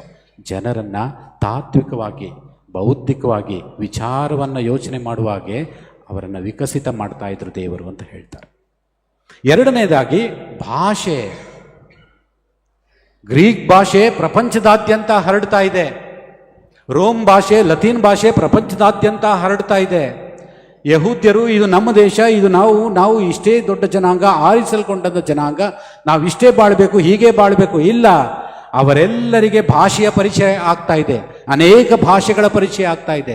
ಗ್ರೀಕ್ ಭಾಷೆ ಪರಿಚಯ ಆಗ್ತಾ ಇದೆ, ಲತೀನ್ ಭಾಷೆ ಪರಿಚಯ ಆಗ್ತಿದೆ, ಇನ್ನಿತರ ಭಾಷೆಗಳು ಪರಿಚಯ ಆಗ್ತಾ ಇವೆ. ಭಾಷೆಗಳನ್ನು ಅರಿತುಕೊಂಡ್ರೆ ಜ್ಞಾನ ದೊಡ್ಡದಾಗುತ್ತೆ. ಅನೇಕ ಭಾಷೆಗಳನ್ನು ಕಲಿತ್ರೆ ಅಲ್ಲಿರುವ ಪುಸ್ತಕಗಳು, ಅಲ್ಲಿರುವ ವಿಚಾರಗಳನ್ನು ಓದಲಿಕ್ಕೆ ಸಹಕಾರಿಯಾಗುತ್ತೆ. ಆ ಜನರನ್ನು ಭೇಟಿ ಮಾಡಿದ್ರೆ ಅವರೊಂದಿಗೆ ಸಂಬಂಧಗಳನ್ನು ಬೆಳೆಸಿದ್ರೆ ಅವರ ಯೋಚನಾ ರೀತಿ ನಮ್ಮ ಯೋಚನಾ ರೀತಿಯನ್ನು ಕೂಡ ವಿಕಸಿತಗೊಳಿಸುತ್ತೆ. ನಾನಿಷ್ಟೇ ನನಗೆ ಇದು ಬಿಟ್ಟರೆ ಬೇಡ, ಇದಿದ್ರೆ ಸಾಕು, ಸ್ವರ್ಗಕ್ಕೆ ಹೋಗ್ತೀನಿ, ಅದು ಸಂಕುಚಿತ ಮನೋಭಾವ, ನ್ಯಾರೋ ಮೈಂಡೆಡ್ನೆಸ್. ದೇವರು ಭಾಷೆಯನ್ನು ಕೂಡ ಪರಿಚಯ ಮಾಡ್ತಾ ಇದ್ದಾರೆ. ಮಾಡಿ, ಇವರು ಓದಡಿಯಲ್ಲೆಲ್ಲ ಭಾಷೆಯನ್ನು ಕಲಿತ್ರಲ್ವೇ. ಈಜಿಪ್ಟ್ಗೆ ಹೋದರು, ಅಲ್ಲಿ ಈಜಿಪ್ಷಿಯನ್ ಭಾಷೆಯನ್ನು ಕಲಿತರು. ಫಿಲಿಸ್ತೀನಿಯರ ಹತ್ರ ಹೋದರು, ಅಸೀರಿಯಕ್ಕೆ ಹೋದರು, ಪರ್ಷಿಯಾಗೆ ಹೋದರು, ಬಾಬಿಲೋನಿಗೆ ಹೋದರು, ಎಲ್ಲೆಲ್ಲಿ ಗುಲಾಮರಾಗಿ ಹೋದರು ಅಲ್ಲೆಲ್ಲ ಭಾಷೆಗಳನ್ನು ಕಲಿತುಕೊಂಡ್ರು ಅಲ್ವೇ. ಹಾಗೆ ಈ ಗ್ರೀಕ್ ನಾಡಿನ ಪ್ರಭಾವ ಎಷ್ಟೊಂದು ಪ್ರಬಲಶಾಲಿಯಾಗಿತ್ತು ನೋಡಿ. ಅವರ ತತ್ವಶಾಸ್ತ್ರ, ಅವರ ಭಾಷೆ ಎಲ್ಲವೂ ಈ ಜನರಿಗೂ ಪರಿಚಯ ಆಗ್ತಿದೆ, ಅದನ್ನು ಕೂಡ ಕಲಿತ್ಕೊಳ್ತಾ ಇದ್ದಾರೆ. ಶಿಲುಬೆಯ ಮೇಲೆ ಕೂಡ ಭಾಷೆ ಇದೆಯಲ್ಲ, INRI ಅಂತ ಇದೆಯಲ್ಲ, ಅದು ಯಾವ ಭಾಷೆ? ಯಾವ ಭಾಷೆ? ಗ್ರೀಕ್ ಭಾಷೆ, ಲತೀನ್ ಭಾಷೆ. ಜೆರುಸಲೇಮ್ ನಗರದಲ್ಲಿ ಒಬ್ಬ ಹಿಬ್ರಿಯನನ್ನು ಶಿಲುಬೆಗೇರಿಸಿ ಲತೀನ್ ಭಾಷೆಯಲ್ಲಿ ಹಾಕ್ತಾರೆ ಬೋರ್ಡನ್ನು, ಯೇಸುಸ್ ನಾಜರೇನೋಸ್ ರೆಕ್ಸ್ ಯುದೋರಿಯಂ ಅಂತ. ಯೇಸುಸ್, ಐ ಅಂದರೆ ಯೇಸುಸ್, ಎನ್ ಅಂದರೆ ನಾಜರೇನೋಸ್, ಆರ್ ಅಂದರೆ ರೆಕ್ಸ್, ಐ ಅಂದರೆ ಯುದೋರಿಯಂ. ಯೇಸು ನಜರೇತಿನ ಯೇಸು, ಯಹೂದ್ಯರ ಅರಸ. ಭಾಷೆಯ ವಿಕಸಿತ ಆಗಬೇಕು, ಭಾಷೆ ಪ್ರಬಲವಾಗಿ ಏಕೀಕರಣವಾಗಬೇಕು. ಆಗ ನಮ್ಮ ಯೋಚನಾ ರೀತಿ ಕೂಡ ಬದಲಾಗ್ತದೆ, ವಿಶಾಲವಾಗ್ತದೆ. ದೇವರು ಸಿದ್ಧತೆಯನ್ನು ಮಾಡ್ತಾ ಇದ್ದಾರೆ, ತತ್ವವಾಗಿ ಬೌದ್ಧಿಕವಾಗಿ ಸಿದ್ಧತೆಯನ್ನು ಮಾಡ್ತಾ ಇದ್ದಾರೆ, ಭಾಷೆಗಳನ್ನು ಪರಿಚಯ ಮಾಡಿಕೊಡ್ತಾ ಇದ್ದಾರೆ. ಮತ್ತು ಮೂರನೇದಾಗಿ ಏನು, ಸೌಕರ್ಯಗಳ ಸವಲತ್ತುಗಳ ಅಭಿವೃದ್ಧಿ ಆಗ್ತಾ ಇದೆ. ಇವರೆಲ್ಲ ಬಂದ ನಂತರ ರಸ್ತೆಗಳ ನಿರ್ಮಾಣ ಆಗ್ತಾ ಇದೆ. ಅವರ ಆರ್ಮಿ ಬರಬೇಕಲ್ವೇ, ಸೈನ್ಯ ಬರಬೇಕಲ್ವೇ, ರಸ್ತೆಗಳನ್ನು ನಿರ್ಮಾಣ ಮಾಡ್ತಾ ಇದ್ದಾರೆ. ವ್ಯಾಪಾರಕ್ಕಾಗಿ ವ್ಯಾಪಾರ ಮಾರ್ಗಗಳನ್ನು ಸಿದ್ಧ ಮಾಡ್ತಾ ಇದ್ದಾರೆ. ರೋಮಿಂದ ಜೆರುಸಲೇಮಿಗೆ, ಜೆರುಸಲೇಮಿನಿಂದ ಈಜಿಪ್ಟಿಗೆ, ಜೆರುಸಲೇಮಿನಿಂದ ಅಸೀರಿಯಕ್ಕೆ, ಬಾಬಿಲೋನಕ್ಕೆ, ಗ್ರೀಕ್ ನಾಡಿಗೆ ಮಾರ್ಗಗಳು, ರಸ್ತೆಗಳು ವಿಕಸಿತವಾಗ್ತಾ ಇದ್ದಾವೆ. ರಸ್ತೆಗಳ ಬೆಳವಣಿಗೆ ಆಗ್ತಾ ಇದೆ. ವ್ಯಾಪಾರ ಮಾತ್ರ ಅಲ್ಲ, ಇದರ ಮುಖಾಂತರ ಮುಂದೊಂದು ದಿನ ನನ್ನ ಮಗನ ಶುಭ ಸಂದೇಶವನ್ನು ಪ್ರಪಂಚದಾದ್ಯಂತ ಶಿಷ್ಯರು ತೆಗೆದುಕೊಂಡು ಹೋಗಲಿಕ್ಕೆ ಆಗ್ತದೆ. ದೂರದೃಷ್ಟಿಯಲ್ವೇ ದೇವರದು. ತನ್ನ ಮಗನನ್ನು ಕಳುಹಿಸಿಕೊಟ್ಟು ಆ ಮಗ ಸಾರುವ ರಕ್ಷಣೆಯ ಸಂದೇಶವನ್ನು, ಮಂಗಳವಾರ್ತೆಯನ್ನು, ಶುಭ ಸಂದೇಶವನ್ನು ಪ್ರಪಂಚದಾದ್ಯಂತ ತಲುಪಿಸಬೇಕು ಅಂತ ಈ 400 ವರ್ಷಗಳಲ್ಲಿ ಸಿದ್ಧತೆಯನ್ನು ಮಾಡ್ತಾ ಇದ್ದಾರೆ. ಯಾರ ಮುಖಾಂತರ? ಅನ್ಯರ ಮುಖಾಂತರ, ರೋಮನ್ನರ ಮುಖಾಂತರ, ಗ್ರೀಕ್ ನಾಡಿನವರ ಮುಖಾಂತರ, ಈಜಿಪ್ಟ್ನವರ ಮುಖಾಂತರ, ಅರಬ್ ದೇಶದವರ ಮುಖಾಂತರ, ಇವರೆಲ್ಲರ ಮುಖಾಂತರ ದೇವರು ತಮ್ಮ ಮಗನ ಬರುವಿಕೆಗಾಗಿ ಜನರನ್ನು ಸಿದ್ಧ ಮಾಡ್ತಾ ಇದ್ದಾರೆ. ನಾಲ್ಕನೆಯದಾಗಿ ತನ್ನ ಯಹೂದ್ಯ ಜನರನ್ನು ಕೂಡ ಸಿದ್ಧ ಮಾಡ್ತಾ ಇದ್ದಾರೆ. ಎಂತಹ ಸಿದ್ಧತೆ! 400 ವರ್ಷಗಳ ಮೌನ, ಅವರಿಗೆ ತವಕ ಶುರುವಾಗೋಯ್ತು, ಅವರಿಗೆ ಹಂಬಲ ಶುರುವಾಗೋಯ್ತು. ಇಷ್ಟು ದಿನ ಇಲ್ಲ ಇಲ್ಲ ಇಲ್ಲ ಎಂದು ನನಗೆ ದೇವರ ವಾಕ್ಯ ಬೇಕು, ದೇವರ ಸಂದೇಶ ಬೇಕು, ದೇವರು ನಮ್ಮನ್ನು ಕೈ ಬಿಟ್ಟಿದ್ದಾರಲ್ಲ, ದೇವರೇ ನೀನು ನನ್ನನ್ನು ಕಾಪಾಡು ಎಂದು ಆಧ್ಯಾತ್ಮಿಕವಾಗಿ, ಮಾನಸಿಕವಾಗಿ ಅವರು ತುಡಿಯುವಂತೆ ಮಾಡಿಬಿಟ್ರು, ಹಂಬಲಿಸುವಂತೆ ಮಾಡಿದರು. ದೇವರ ಸಂದೇಶಕ್ಕಾಗಿ, ದೇವರ ವಾರ್ತೆಗಾಗಿ ಕಿವಿಗೊಟ್ಟು ಆಲಿಸುವ ಪ್ರವಾದಿ ನಮಗೆ ಬೇಕು, ಪ್ರವಾದಿ ನಮಗೆ ಬೇಕು ಎಂದು ಸಾಮೂಹಿಕವಾಗಿ ಒಕ್ಕೊರಲಿನಿಂದ ಪ್ರಾರ್ಥಿಸುವಂಥ ಪ್ರಾರ್ಥನೆಯನ್ನು ಅವರಿಂದ ಅವರು ಹೊರಡಿಸಿದರು 400 ವರ್ಷಗಳಲ್ಲಿ. ದೇವರ ಸಿದ್ಧತೆಯೇ ಹಾಗೆ. ಆತ್ಮೀಯ ಸಹೋದರಿಯರೇ, ಸಹೋದರರೇ, ಇಂದು ಈ ಶುಭ ಸಂದೇಶವನ್ನು ಕೇಳಿದಾಗ 400 ವರ್ಷಗಳ ನಂತರ ಸ್ವರ್ಗದ ಬಾಗಿಲು ತೆರೆಯುತ್ತದೆ. ಸ್ವರ್ಗದ ಬಾಗಿಲು ತೆರೆದು ಸರ್ವೇಶ್ವರನ ದೂತ ಗಬ್ರಿಯಲ್ ದೂತ 400 ವರ್ಷಗಳ ದೀರ್ಘಕಾಲದ ಮೌನದ ನಂತರ ದೇವರ ಸಂದೇಶವನ್ನು ಹೊತ್ತು ನಜರೇತಿಗೆ ಬರ್ತಾನೆ. ನಜರೇತಿನ ಮರಿಯಾ ಎನ್ನುವ ಕನ್ನಿಕೆಯಲ್ಲಿಗೆ ಬರ್ತಾನೆ, ಮಂಗಳವಾರ್ತೆಯನ್ನು ಕೊಡ್ತಾನೆ. ನೀವು ನಾನು ಮತ್ತು ಕೇಳ್ಬೋದು, ನಜರೇತಿಗೆ ಯಾಕೆ ಬಂದರು? ಆ ಮರಿಯಾ ಎನ್ನುವ ಕನ್ನಿಕೆಯಲ್ಲಿಗೆ ಯಾಕೆ ಬರಬೇಕಾಗಿತ್ತು? ದೇವರು ಯಾಕೆ ಇಷ್ಟೊಂದು ಪ್ಲ್ಯಾನ್ ಮಾಡಿದ್ರಲ್ಲ 400 ವರ್ಷಗಳು, ಆದರೆ ಇನ್ನು ಸ್ವಲ್ಪ ಉತ್ತಮವಾದಂಥ ಪ್ಲ್ಯಾನಿಂಗ್ ಯೋಜನೆ ಮಾಡ್ಬೋದಾಗಿತ್ತೇನೋ ಅಂತ ಅನ್ಸೋದು ಸಹಜ. ನಮ್ಮ ಮಾನವ ಯೋಚನೆಯೇ ಹಾಗೆ ಮಾಡಿದರೆ ಹಂಗೆ ಮಾಡಬೇಕು, ಹಿಂಗೆ ಮಾಡಬೇಕು ಅಂತ. ಕೆಲವೊಂದು ಧರ್ಮ ಕೇಂದ್ರಗಳಿಗೆ ನೀವು ಹೋದರೆ, ಹಬ್ಬಗಳಿಗೆ ಧರ್ಮ ಕೇಂದ್ರಗಳಿಗೆ ಭೇಟಿ ಕೊಡಿ, ಹಲವು ಧರ್ಮ ಕೇಂದ್ರಗಳಿಗೆ ಭೇಟಿ ಕೊಡಿ, ದೇವಾಲಯಗಳಿಗೆ ಹೋಗಿ ಕಾಣಿಕೆಗಳನ್ನು ಅರ್ಪಿಸಿ, ಪ್ರಾರ್ಥನೆಯನ್ನು ಅರ್ಪಿಸಿ. ಹಲವು ಧರ್ಮ ಕೇಂದ್ರಗಳಿಗೆ ಹೋದರೆ ಹೂವಿನ ಮಾರ್ಕೆಟೇ ಇರುತ್ತೆ, ಪೀಠದ ಮೇಲೆ ಇರುತ್ತಾ? ನೋಡಿದ್ದೀರಾ? ಬಹಳ ಸಿಂಪಲ್ ಆಗಿದೆ ಅನ್ಸಲ್ವಾ ಇದು? ಬಹಳ ಸಿಂಪಲ್ ಆಗಿದೆ ಅನ್ಸಲ್ವಾ? ಇಲ್ಲೇ ಮಾರ್ಕೆಟ್ ಇದೆ, ತಂದು ಇನ್ನೊಂದು 50,000 ರೂಪಾಯಿಗೆ ಹಾಕ್ಬೋದಾಗಿತ್ತು ಅಂತ ಅಲ್ವೇ? ನಮ್ಮೂರಿನ ಹಬ್ಬದ ಒಂದು ದಿನದ ಹಬ್ಬದ ಖರ್ಚು ಎಷ್ಟು ಗೊತ್ತೇ? ಚಂದ್ರು ಇದ್ದಾರೆ, ಆಮೇಲೆ ಕೇಳಿ. 50,000 ಹೇಳ್ಕೊಳ್ಳೋಕ್ಕೆ ಎದೆ ಹೊಡೆದೋಗುತ್ತೆ ನಮಗೆ. ಹಲವು ಧರ್ಮ ಕೇಂದ್ರಗಳಿಗೆ ಹೋಗಿ ಎಷ್ಟೊಂದು ಅದ್ಧೂರಿಯಾಗಿ ಮಾಡ್ತಾರೆ ಹಬ್ಬ ಅಂತ ಹೇಳಿದರೆ, ಜಾಮ್ ಡೂಮ್ ಡಮ್ ಅಂತ ಮಾಡ್ತಾರೆ. ಬ್ಯಾಂಡ್ ಸೆಟ್ ಬೇಕು, ದೀಪ ಅಲಂಕಾರ ಬೇಕು, ಅದು ಬೇಕು, ಇದು ಬೇಕು. ಹಿಂಗಿದ್ರೆ ಸ್ವಾಮಿ ಹಬ್ಬ ಅಂದರೆ ಹಿಂಗೆ ಇರಬೇಕು, ವಿಜೃಂಭಣೆಯಿಂದ ಇರಬೇಕು. ಸರ್ವೇ ಸಾಧಾರಣವಾಗಿ ಪ್ರತಿದಿನ ಮಾಡೋಂಗೆ ಇರಬಾರ್ದು. ನಾವು ಚಿಕ್ಕದ್ರಲ್ಲಿ ಹಬ್ಬ ಬಂತು ಅಂತ ಹೇಳಿದ್ರೆ ಅನ್ನ ತಿಂತಾ ಇದ್ವಿ, ಬೇರೆ ದಿನ ಎಲ್ಲ ಮುದ್ದೆ. ಅನ್ನ ಮಾಡಿದ್ರು ಹಬ್ಬಕ್ಕೆ ಅವ್ರು ಹೇಳ್ತಾ ಇದ್ದು ಡೈಲಾಗು, ಜಾಸ್ತಿ ತಿನ್ನಬೇಡ ಅಂತ. ಯಾಕೆ? ಅವ್ರು ಹೇಳ್ತಾ ಡೈಲಾಗ್ ಏನು ಗೊತ್ತಾ? ಹೊಟ್ಟೆ ತುಂಬ ಇಟ್ಟು ಬಾಯಿ ತುಂಬ ಅನ್ನ, ಹೊಟ್ಟೆ ತುಂಬ ಮುದ್ದೆ ತಿಂದು ಹೊಟ್ಟೆ ತುಂಬಿದ ಮೇಲೆ ಸ್ವಲ್ಪ ಅನ್ನ ತಿನ್ನು ಅಂತ ಹೇಳ್ತಾ ಇದ್ರು. ಆಯಿತಾ? ಈ ಕಬಾಬು, ಬಿರಿಯಾನಿ, ಅದು ಇದು ನಾವು ನೋಡಿದವರೇ ಅಲ್ಲ. ಯಾವ ಹಬ್ಬ ಬಂದ್ರೂ ನುಗ್ಗೆಕಾಯಿ ಸಾರು, ಅವರೆಕಾಳು ಸಾರು, ಮುದ್ದೆ, ಹೊಟ್ಟೆ ತುಂಬ ಮುದ್ದೆ, ಬಾಯಿ ತುಂಬ. ಈಗ ಬಿರಿಯಾನಿ, ಕಬಾಬು, ಇನ್ನೊಂದು ಮತ್ತೊಂದು ಎವ್ರಿಡೇ ಡಿಶ್ ಅಲ್ವಾ? ಪ್ರತಿದಿನ ತಿನ್ನೋರಿಗೆ ಹಬ್ಬಕ್ಕೆ ನೀವು ವಿಶೇಷ ಏನು ಮಾಡ್ತೀರಿ ಹೇಳಿ? ಹಬ್ಬಕ್ಕೆ ನೀವು ವಿಶೇಷ ಏನು ಮಾಡ್ತೀರಿ? ಏನು ಉಳ್ಕೊಂಡಿದೆ ಅಲ್ವಾ? ಅವ್ರದ್ದು ಯಾರ್ದೋ ಹಬ್ಬ ಬಂತು ಅಂತ ನನಗೆ ಒಬ್ಬಟ್ಟು ಕಳಿಸಿದ್ರು 2 ದಿನಗಳ ಹಿಂದೆ. ಅವ್ರ ಹಬ್ಬದ್ದನ್ನು ಬಿಡಲ್ಲ, ಇವ್ರ ಹಬ್ಬದ್ದನ್ನು ಬಿಡಲ್ಲ. ಅವರು ಒಂಟೆ ಮಾಂಸ ತಿಂತಾರೆ ಅಂದರೆ ನಾವು ತಿನ್ನಬೇಕು. ಅವ್ರ ಹಬ್ಬಕ್ಕೆ ಅವ್ರು ಮಾಡ್ತಾರೆ ಕಣೋ, ಇಲ್ಲ ನಾನು ತಿಂತೀನಿ. ಅವ್ರು ಕಡುಬು ಮಾಡ್ತಾರೆ, ನಾನು ಕಡುಬು ಮಾಡ್ತೀನಿ ಅಲ್ವಾ?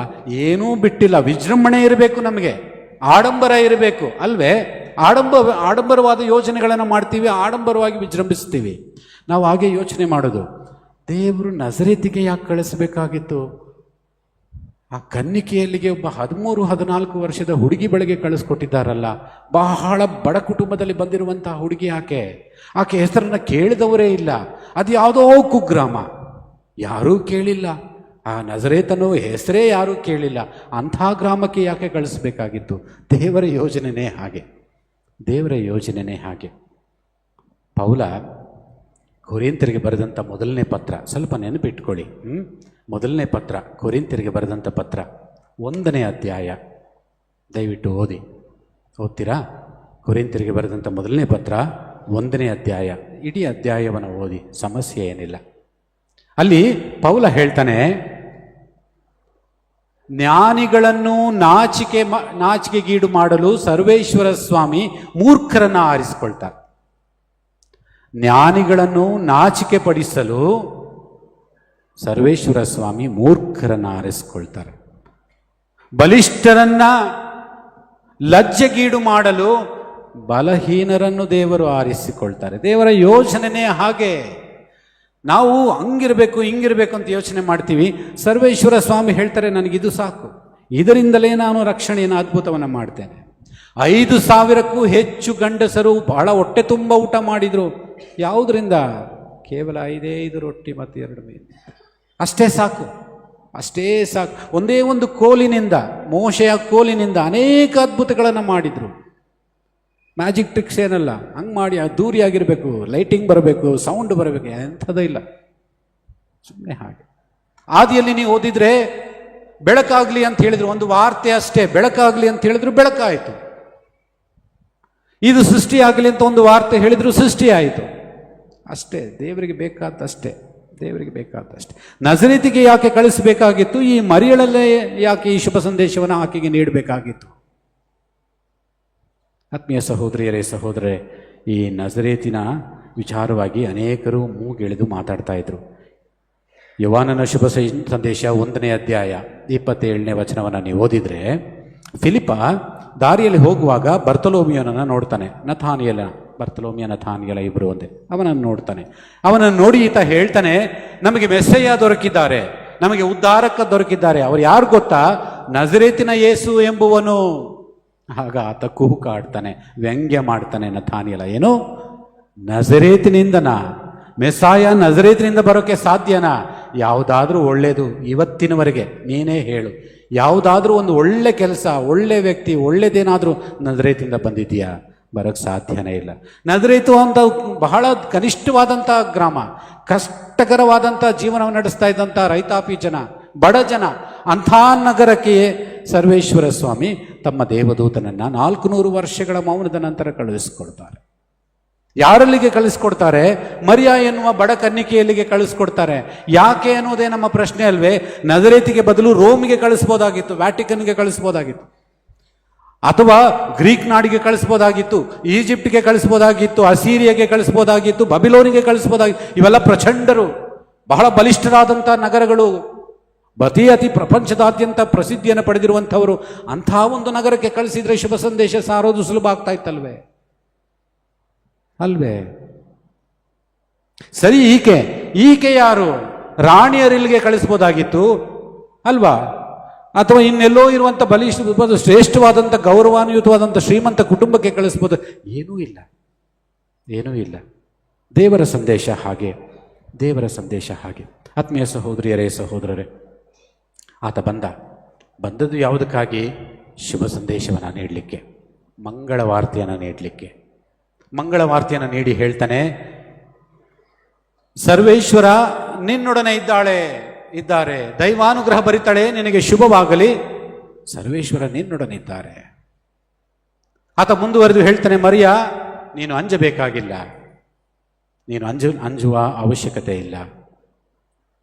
ದೇವರ ಅನುಗ್ರಹ ನಿನಗೆ ಲಭಿಸಿದೆ. ಈಗೋ ನೀನು ಗರ್ಭವತಿಯಾಗಿ ಒಬ್ಬ ಮಗನನ್ನು ಹೆರುವೆ, ಆತನಿಗೆ ನೀನು ಯೇಸು ಎಂಬ ಹೆಸರಿಡಬೇಕು. ಯೇಸು ಅಂದರೆ ಏನು? ಯೇಸು ಅಂದರೆ ಏನು? ಯೇಸು ಅಂದರೆ ಇಮಾನುವೇಲ್ ಅಂದರೆ ದೇವರು ನಮ್ಮೊಡನೆ ಇದ್ದಾರೆ. ಯೇಸು ಅಂದರೆ ಯೇಶುವ ಅಂತ ಹೇಳಿದ್ರೆ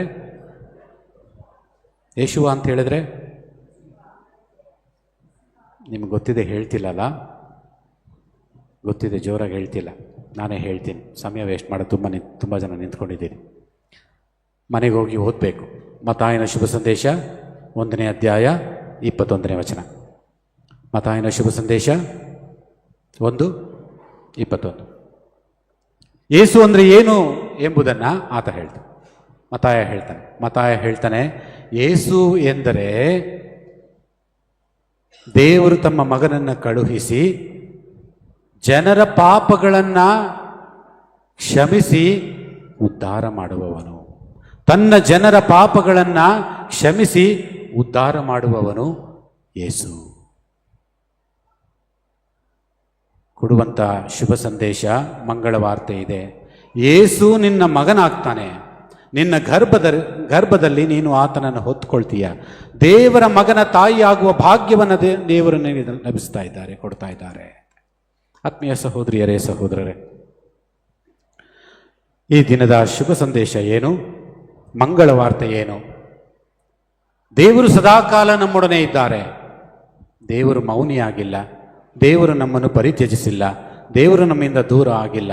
ನನಗೆ ಕಾಯಿಲೆ ಬಂದಾಗ, ಕಷ್ಟ ಬಂದಾಗ, ಅನಾರೋಗ್ಯ ಬಂದಾಗ, ಇನ್ನಿತರ ಸಮಸ್ಯೆಗಳು ಬಂದಾಗ ದೇವರಿಲ್ಲ ಎಂದು ಹೇಳುವ ಮನೋಭಾವ ನಮ್ಮದು. ಯಾಕೆ ಅಂತ ಹೇಳಿದ್ರೆ, ದೇವರ ಪ್ರಸನ್ನತೆ ನಮ್ಮ ಕಣ್ಮುಂದೆ ಇದ್ರೂ ಕೂಡ ಅವರನ್ನು ನೋಡಲಾಗದಂಥ ಅವಿಶ್ವಾಸ ನಮ್ಮಲ್ಲಿ. ಅವಿಶ್ವಾಸವನ್ನು ದೂರ ಮಾಡಿ ದೇವರು ಕಣ್ಣಿಗೆ ಕಾಣ್ತಾರೆ, ಪ್ರತಿನಿತ್ಯ ದೇವರು ಕಣ್ಣಿಗೆ ಕಾಣ್ತಾರೆ. ಸಾಧಾರಣ ವಿಚಾರಗಳಲ್ಲಿ, ಸಾಧಾರಣ ವ್ಯಕ್ತಿಗಳಲ್ಲಿ ದೇವರನ್ನು ನಾವು ಕಾಣಲಿಕ್ಕೆ ಸಾಧ್ಯವಾಗ್ತದೆ ಯಾವಾಗ ನೀನು ಅವರನ್ನು ದರ್ಶಿಸುವಂಥ ನಿನ್ನ ಮನೋದೃಷ್ಟಿಯನ್ನು ತೆರೆದಾಗ, ವಿಶ್ವಾಸದ ಕಣ್ಣಿನಿಂದ ನೀನು ನೋಡಿದಾಗ ದೇವರು ಸದಾಕಾಲ ನಿನ್ನೊಂದಿಗಿದ್ದಾರೆ. 400 ವರ್ಷಗಳ ಮೌನದ ವರ್ಷ, ದೇವರ ಪ್ರಸನ್ನತೆ ಇಲ್ಲ ಅಂತ ಅವರು ತಿಳ್ಕೊಂಡಿದ್ರು. ದೇವರು ಅವರೊಂದಿಗೆ ಇದ್ರು, ಆದರೆ ತೆರೆಮರೆಯಲ್ಲಿ ಕೆಲಸವನ್ನು ಮಾಡ್ತಾ ಇದ್ರು. ದೇವರು ಸದಾಕಾಲ ನಮ್ಮೊಂದಿಗಿದ್ದಾರೆ. ಇದು ಶುಭ ಸಂದೇಶ, ಇದು ಮಂಗಳ ವಾರ್ತೆ. 2ನೇ ವಿಚಾರ, ಸರ್ವೇಶ್ವರ ಸ್ವಾಮಿ ನಿನ್ನೊಡನೆ ಇದ್ದಾರೆ, ದೇವರ ಅನುಗ್ರಹ ನಿನಗೆ ಲಭಿಸಿದೆ. ನಮ್ಮೆಲ್ಲರಿಗೂ ದೇವರ ಅನುಗ್ರಹ ಲಭಿಸಿದೆ. ನಾವು ದೇವರ ಪ್ರೀತಿಗೆ ಪಾತ್ರರು. ಯಾಕೆ ಗೊತ್ತೇ? ದೀಕ್ಷಾ ಸ್ನಾನವನ್ನು ಪಡೆದ ನಂತರ ನಾವೆಲ್ಲರೂ ದೇವರ ಮಕ್ಕಳಾಗಿದ್ದೇವೆ. ದೇವರೇ ನಮ್ಮನ್ನು ಆರಿಸಿಕೊಂಡಿದ್ದಾರೆ, ಆಶೀರ್ವಾದಗಳಿಂದ, ಅನುಗ್ರಹಗಳಿಂದ ನಮ್ಮನ್ನು ತುಂಬಿಸಿದ್ದಾರೆ. ತಾಯಿ ಮರಿಗಳಿಗೆ ನೀಡಿದಂಥ ಅನುಗ್ರಹ ನಮಗೂ ಕೂಡ ದೇವರು ಕೊಡ್ತಾ ಇದ್ದಾರೆ. 2ನೇದು, ದೇವರು ಸದಾಕಾಲ ನಮ್ಮೊಂದಿಗಿದ್ದಾರೆ, ದೇವರ ಅನುಗ್ರಹ ನಮಗೆ ಲಭಿಸಿದೆ, ದೇವರ ಆಶೀರ್ವಾದಕ್ಕೆ ನಾವು ಪಾತ್ರರಾಗಿದ್ದೀವಿ. ಮತ್ತು ಮೂರನೇದಾಗಿ, ಎಲ್ಲಿ ದೇವರ ಆಶೀರ್ವಾದ ಇದೆ ಅಲ್ಲಿ ಕರ್ತವ್ಯ ಇದೆ. ಯಾವ ಕರ್ತವ್ಯ? ನೀನು ದೇವರ ತಾಯಿಯಾಗುವ ಭಾಗ್ಯ ನಿನಗೆ ದೊರಕಿದೆ ಎಂದು ಹೇಳಿ ಎಲಿಜಬೆತಳ ಉದಾಹರಣೆಯನ್ನು ನೀಡಿ ಆ ದೇವದೂತ ಹೇಳ್ತಾನೆ, ನೀನು ಈ ಕಾರ್ಯವನ್ನು ಮಾಡ್ತೀಯಾ? ಹೌದು ಸ್ವಾಮಿ, ನಾನು ನಿಮ್ಮ ಚರಣದಾಸಿ, ನಿಮ್ಮ ವಾಕ್ಯದಂತೆ ನನಗಾಗಲಿ. ಅದು ಕರ್ತವ್ಯ. ಮೂರನೇದು ಬಹಳ ಮುಖ್ಯವಾಗಿ, ನನ್ನ ನಿಮ್ಮ ಕರ್ತವ್ಯ. ದೇವರ ಪ್ರಸನ್ನತೆಯನ್ನು ಅರಿತುಕೊಂಡು ದೇವರ ಅನುಗ್ರಹಕ್ಕೆ ಆಶೀರ್ವಾದಕ್ಕೆ ಪಾತ್ರರಾದ ನಾವು ಕರ್ತವ್ಯಬದ್ಧರಾಗಿದ್ದೇವೆ. ಪ್ರತಿನಿತ್ಯದ ಜೀವನದಲ್ಲಿ ನಾವು ಪ್ರೀತಿಯ, ವಿಶ್ವಾಸದ, ವಿಧೇಯತೆಯ ಜೀವನವನ್ನು ಬಾಳಿ ಸಾಕ್ಷ್ಯವನ್ನು ನೀಡುವಂಥ ಕರ್ತವ್ಯಕ್ಕೆ ಬದ್ಧರಾಗಿದ್ದೇವೆ ಎನ್ನುವ ಸಂದೇಶವನ್ನು ಸರ್ವೇಶ್ವರ ಸ್ವಾಮಿ ಈ ವಾಚನಗಳ ಮೂಲಕ ನೀಡುತ್ತಿದ್ದಾರೆ. ಆತ್ಮೀಯ ಸಹೋದರಿಯರೇ, ಸಹೋದರರೇ, ದೇವರ ತಾಯಿಯ ಈ ಉದಾಹರಣೆ, ಆದರ್ಶ ನಮ್ಮೆಲ್ಲರಿಗೂ ನಮ್ಮ ಕಣ್ಣು ಮುಂದೆ ಬರಲಿ. ಆಕೆಯಂತೆ ನಾವು ಕೂಡ ದೇವರ ವಾಕ್ಯಕ್ಕೆ ಶರಣರಾಗಿ ದೇವರ ವಾಕ್ಯವನ್ನು ಪ್ರತಿನಿತ್ಯ ಜೀವಿಸಲಿಕ್ಕೆ ಆಕೆಯ ಪ್ರಾರ್ಥನೆಯ ಭರವಸೆಯ ಭಿನ್ನಹದ ಪ್ರಾರ್ಥನೆಯನ್ನು ಬೇಡಿಕೊಳ್ಳೋಣ. ದೇವರ ಅನುಗ್ರಹವನ್ನು ಸ್ವೀಕರಿಸಿ ದೇವರ ಚಿತ್ತದಂತೆ ಬಾಳಲಿಕ್ಕೆ ಸಿದ್ಧತೆಯನ್ನು ಮಾಡಿಕೊಳ್ಳೋಣ.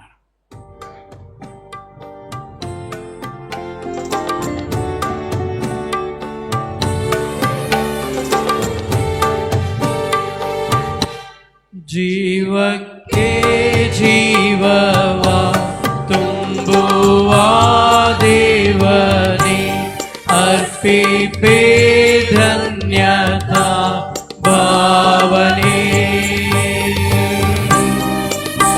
ಜೀವಕ್ಕೆ ಜೀವವ ತುಂಬುವ ದೇವನೇ, ಅರ್ಪಿಪೇ ಧನ್ಯತಾ ಭಾವನೆ.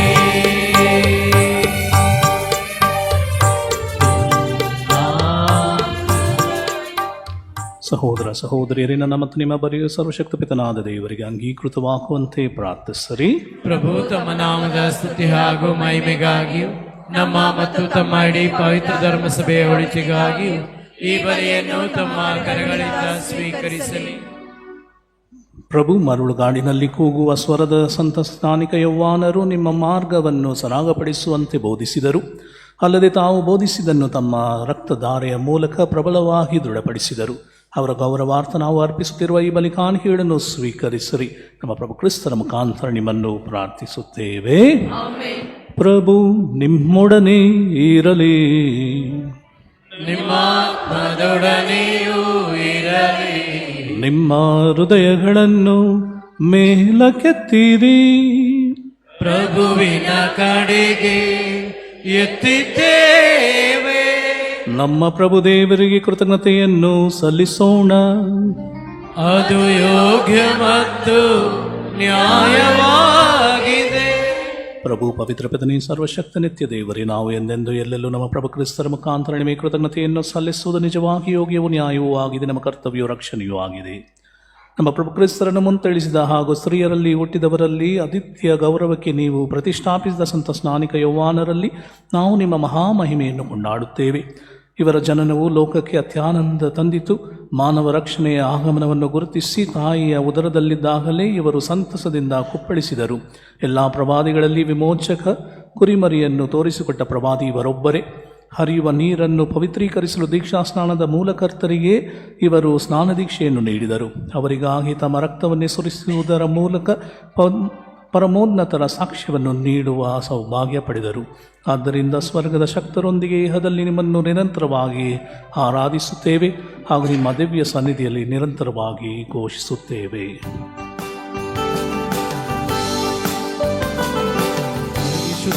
ಪರಿಶುದ್ಧರು ಪರಿಶುದ್ಧರು ಸೇನಾಧೀಶ್ವರ ಪ್ರಭು ದೇವರು ಪರಿಶುದ್ಧರು, ದೇವರು ಪರಿಶುದ್ಧರು. ಹೊಸನಾ ಹೊಸನಾ ಹೊಸನಾ ಹೊಸನಾ ಹೊಸನಾ ಹೊಸನಾ ಹೊಸನಾ ಹೊಸನಾ ಹೊಸನಾ. ಈಗ ಪರಗಳು ನಿಮ್ಮ ಮಹಿಮೆಯಿಂದ ತುಂಬಿವೆ. ಮಹೋನ್ನತದಲ್ಲಿ ಹೊಸನಾ ಹೊಸನಾ, ಮಹೋನ್ನತದಲ್ಲಿ ಹೊಸನಾ ಹೊಸನಾ. ಪ್ರಭುವಿನ ನಾಮದಲ್ಲಿ ಬರುವವರು ಸ್ತುತಿಗೆ ಪಾತ್ರರು. ಮಹೋನ್ನತದಲ್ಲಿ ಹೋಸನ್ನ ಹೋಸನ್ನ, ಮಹೋನ್ನತದಲ್ಲಿ ಹೋಸನ್ನ ಹೋಸನ್ನ. ಪ್ರಭು, ನೀವು ನಿಜವಾಗಿಯೂ ಪರಿಶುದ್ಧರು, ಸರ್ವ ಪರಿಶುದ್ಧತೆಯ ಬುಗ್ಗೆಯೂ ನೀವೇ. ಈ ಕೊಡುಗೆಗಳ ಮೇಲೆ ನಿಮ್ಮ ಪವಿತ್ರ ಆತ್ಮರನ್ನು ಹಿಬ್ಬನಿಯಂತೆ ಸುರಿಸಿ ಪಾವನಗೊಳಿಸಲೆಂದು ಪ್ರಾರ್ಥಿಸುತ್ತೇವೆ. ನಮಗಿವು ನಮ್ಮ ಪ್ರಭು ಯೇಸು ಕ್ರಿಸ್ತರ ಶರೀರ ಮತ್ತು ರಕ್ತವಾಗುವಂತೆ ಮಾಡಿರಿ. ಅವರನ್ನು ಪರಾಧೀನ ಮಾಡಲಾದ ಸಮಯದಲ್ಲಿ ಸ್ವ ಇಚ್ಛೆಯಿಂದ ತಮ್ಮ ಯಾತನೆಗೆ ಒಳಗಾದಾಗ ಅವರು ರೊಟ್ಟಿಯನ್ನು ತೆಗೆದುಕೊಂಡು ಕೃತಜ್ಞತೆಯನ್ನು ಸಲ್ಲಿಸಿ ಅದನ್ನು ಮುರಿದು ತಮ್ಮ ಶಿಷ್ಯರಿಗೆ ಕೊಡುತ್ತಾ ಹೀಗೆಂದರು, ತೆಗೆದುಕೊಳ್ಳಿ, ಇದನ್ನು ನೀವೆಲ್ಲರೂ ಭುಜಿಸಿರಿ, ಏಕೆಂದರೆ ಇದು ನಿಮಗಾಗಿ ಒಪ್ಪಿಸಲಾಗುವ ನನ್ನ ಶರೀರ.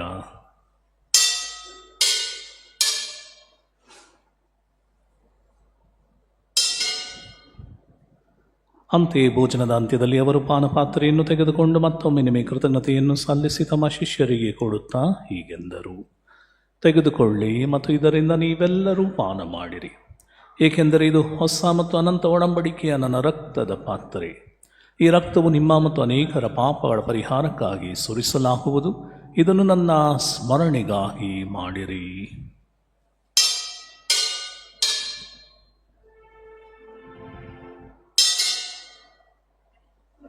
ವಿಶ್ವಾಸದ ರಹಸ್ಯ. ಮೃತರಾದರು ಕ್ರಿಸ್ತರು ಎತ್ತಿಹರು, ಕ್ರಿಸ್ತರು ಮರಳಿ ಬರುವರು.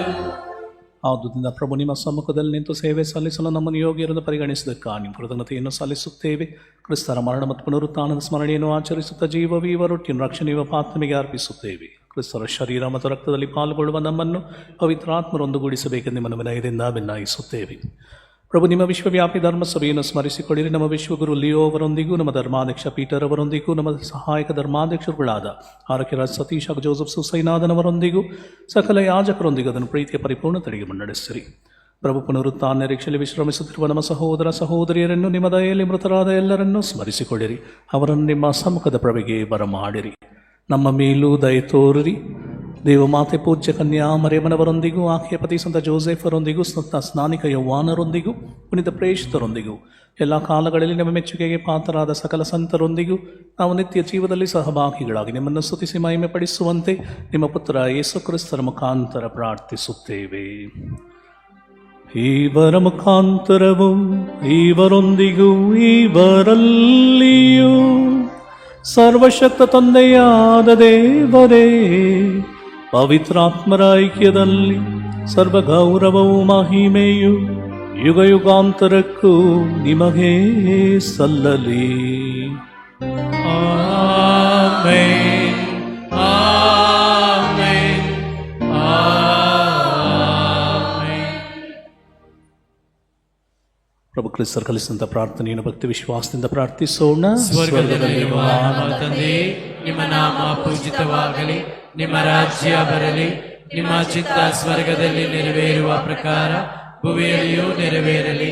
ನಮ್ಮ ಅನುದಿನದ ಆಹಾರವನ್ನು ಇಂದು ನಮಗೆ ನೀಡಿರಿ. ನಮಗೆ ತಪ್ಪು ಮಾಡಿದವರನ್ನು ನಾವು ಕ್ಷಮಿಸುವ ಪ್ರಕಾರ ನಮ್ಮ ಪಾಪಗಳನ್ನು ಕ್ಷಮಿಸಿರಿ. ನಮ್ಮನ್ನು ಶೋಧನೆಗೊಳಪಡಿಸದೆ ಕೇಡಿನಿಂದ ನಮ್ಮನ್ನು ರಕ್ಷಿಸಿರಿ. ಪ್ರಭು, ಸಕಲ ಕೇಡುಗಳಿಂದ ನಮ್ಮನ್ನು ರಕ್ಷಿಸರೆಂದು ಪ್ರಾರ್ಥಿಸುತ್ತೇವೆ. ನಿಮ್ಮ ದಯ ನೆರವನ್ನು ಪಡೆದು ಪಾಪದಿಂದ ಸದಾ ವಿಮುಕ್ತರಾಗಿ ಎಲ್ಲ ಸಂಕಷ್ಟಗಳಿಂದ ಸುರಕ್ಷಿತರಾಗಿರುವಂತೆ ನಮ್ಮ ಜೀವಮಾನದಲ್ಲಿ ಶಾಂತಿಯನ್ನು ದಯೆಯಿಂದ ಕರುಣಿಸಿರಿ. ನಾವು ಸ್ವರ್ಗಾನಂದವನ್ನು ನಮ್ಮ ರಕ್ಷಕ ಯೇಸು ಕ್ರಿಸ್ತರ ಆಗಮನವನ್ನು ನಿರೀಕ್ಷಿಸುತ್ತಿದ್ದೇವೆ. ಏಕೆಂದರೆ ರಾಜ್ಯಭಾರವು, ಅಧಿಕಾರವು, ಮಹಿಮೆಯು ಯುಗ ಯುಗಾಂತರಕ್ಕೂ ನಿಮ್ಮದೇ. ಪ್ರಭು ಯೇಸು ಕ್ರಿಸ್ತರು, ನಿಮ್ಮ ಪ್ರೇಷಿತ ನಿಮಗೆ ಶಾಂತಿಯನ್ನು ಬಿಟ್ಟು ಹೋಗುತ್ತೇನೆ, ನನ್ನ ಶಾಂತಿ ನಿಮಗೆ ಕೊಡುತ್ತೇನೆ ಎಂದು ಹೇಳಿದ್ದೀರಿ. ನಮ್ಮ ಪಾಪಗಳನ್ನು ಲಕ್ಷಿಸದೆ ನಿಮ್ಮ ಧರ್ಮಸಭೆ ವಿಶ್ವಾಸವನ್ನು ವೀಕ್ಷಿಸಿರಿ. ಅದಕ್ಕೆ ನಿಮ್ಮ ಚಿತ್ತದ ಪ್ರಕಾರ ಶಾಂತಿಯನ್ನು, ಐಕ್ಯತೆಯನ್ನು, ದಯೆಯಿಂದ ದಯಪಾಲಿಸಿರಿ. ಯುಗ ಯುಗಾಂತರಕ್ಕೂ ಜೀವಿಸಿ ಆಳುವ ನಿಮ್ಮನ್ನು ಪ್ರಾರ್ಥಿಸುತ್ತೇವೆ. ಪ್ರಭುವಿನ ಶಾಂತಿ ಸದಾ ನಿಮ್ಮಲ್ಲಿರಲಿ, ನಿಮ್ಮ ಆತ್ಮದಲ್ಲಿ ಇರಲಿ. ಪರಸ್ಪರ ಶಾಂತಿಯನ್ನು ಕೋರೋಣ. ಲೋಕದ ಪಾಪಗಳನ್ನು ಪರಿಹರಿಸುವ ದೇವರ ಕುರಿಮರಿಯೇ, ನಮಗೆ ದಯ ತೋರಿರಿ. ಲೋಕದ ಪಾಪಗಳನ್ನು ಪರಿಹರಿಸುವ ದೇವರ ಕುರಿಮರಿಯೇ, ನಮಗೆ ದಯ ತೋರಿರಿ. ಲೋಕದ ಪಾಪಗಳನ್ನು ಪರಿಹರಿಸುವ ದೇವರ ಕುರಿಮರಿಯೇ, ನಮಗೆ ಶಾಂತಿ ನೀಡಿರಿ. ಇಗೋ ದೇವರ ಕುರಿಮರಿಗೋ, ಇವರೇ ಲೋಕದ ಪಾಪಗಳನ್ನು ಪರಿಹರಿಸುವವರು. ಕುರಿಮರಿಯ ಭೋಜನಕ್ಕೆ ಆಹ್ವಾನಿತರು ಭಾಗ್ಯವಂತರು. ಪ್ರಭು ತಾವು ನನ್ನ ಮನೆಯನ್ನು ಪ್ರವೇಶಿಸಲು ನಾನು ಪಾತ್ರನಲ್ಲ, ಆದರೆ ತಾವು ಒಂದೇ ಒಂದು ಮಾತನ್ನು ನುಡಿಯಿರಿ, ನನ್ನ ಆತ್ಮವು ಸ್ವಸ್ಥವಾಗುವುದು. ಬಲಿಪೂಜೆಯಲ್ಲಿ ಸಿಸ್ಟರ್ಸ್ ಭಾಗವಹಿಸ್ತಾ ಇದ್ರೆ ಪರಮಪ್ರಸಾದ ಕೊಡುವುದಕ್ಕೆ ಮುಂದೆ ಬರಬೇಕೆಂದು ಕೇಳಿಕೊಳ್ಳುತ್ತೇನೆ.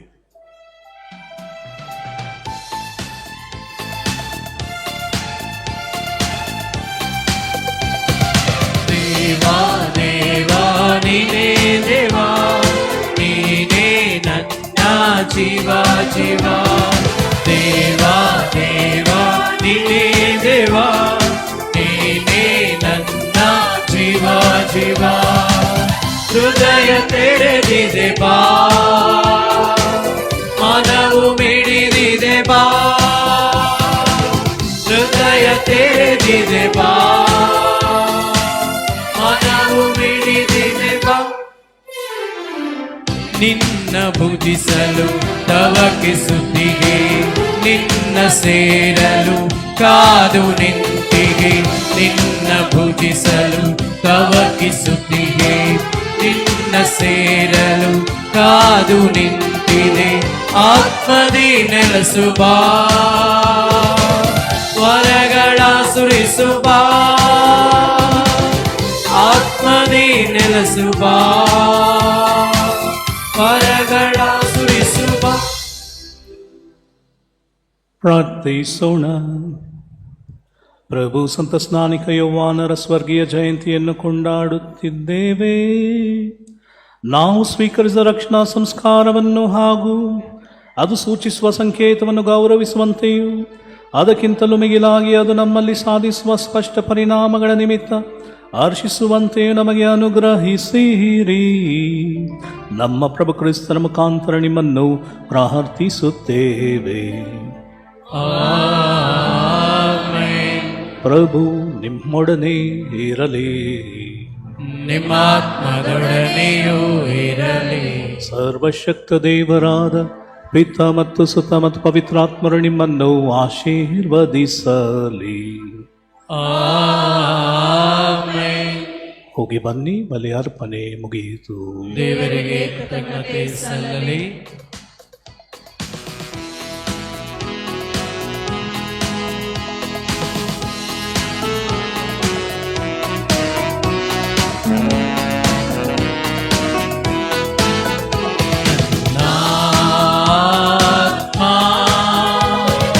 ಕರ್ತರನ್ನು ಸ್ತುತಿಸುತ್ತಿದೆ ನನ್ನ ಜೀವ,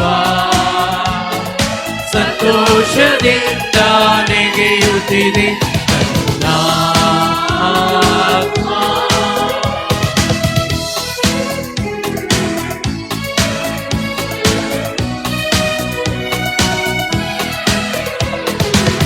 ತನ್ನ ದಾಸಿಯ ದೀನತೆಯನ್ನು ನೆನಪಿಗೆ ತಂದುಕೊಂಡ ನಾಥ, ಧನ್ಯರೆಂದು ಹೊಗಳುವರೆಂದು ಎಂದಿನಿಂದ ಸರ್ವಜನಾಗ.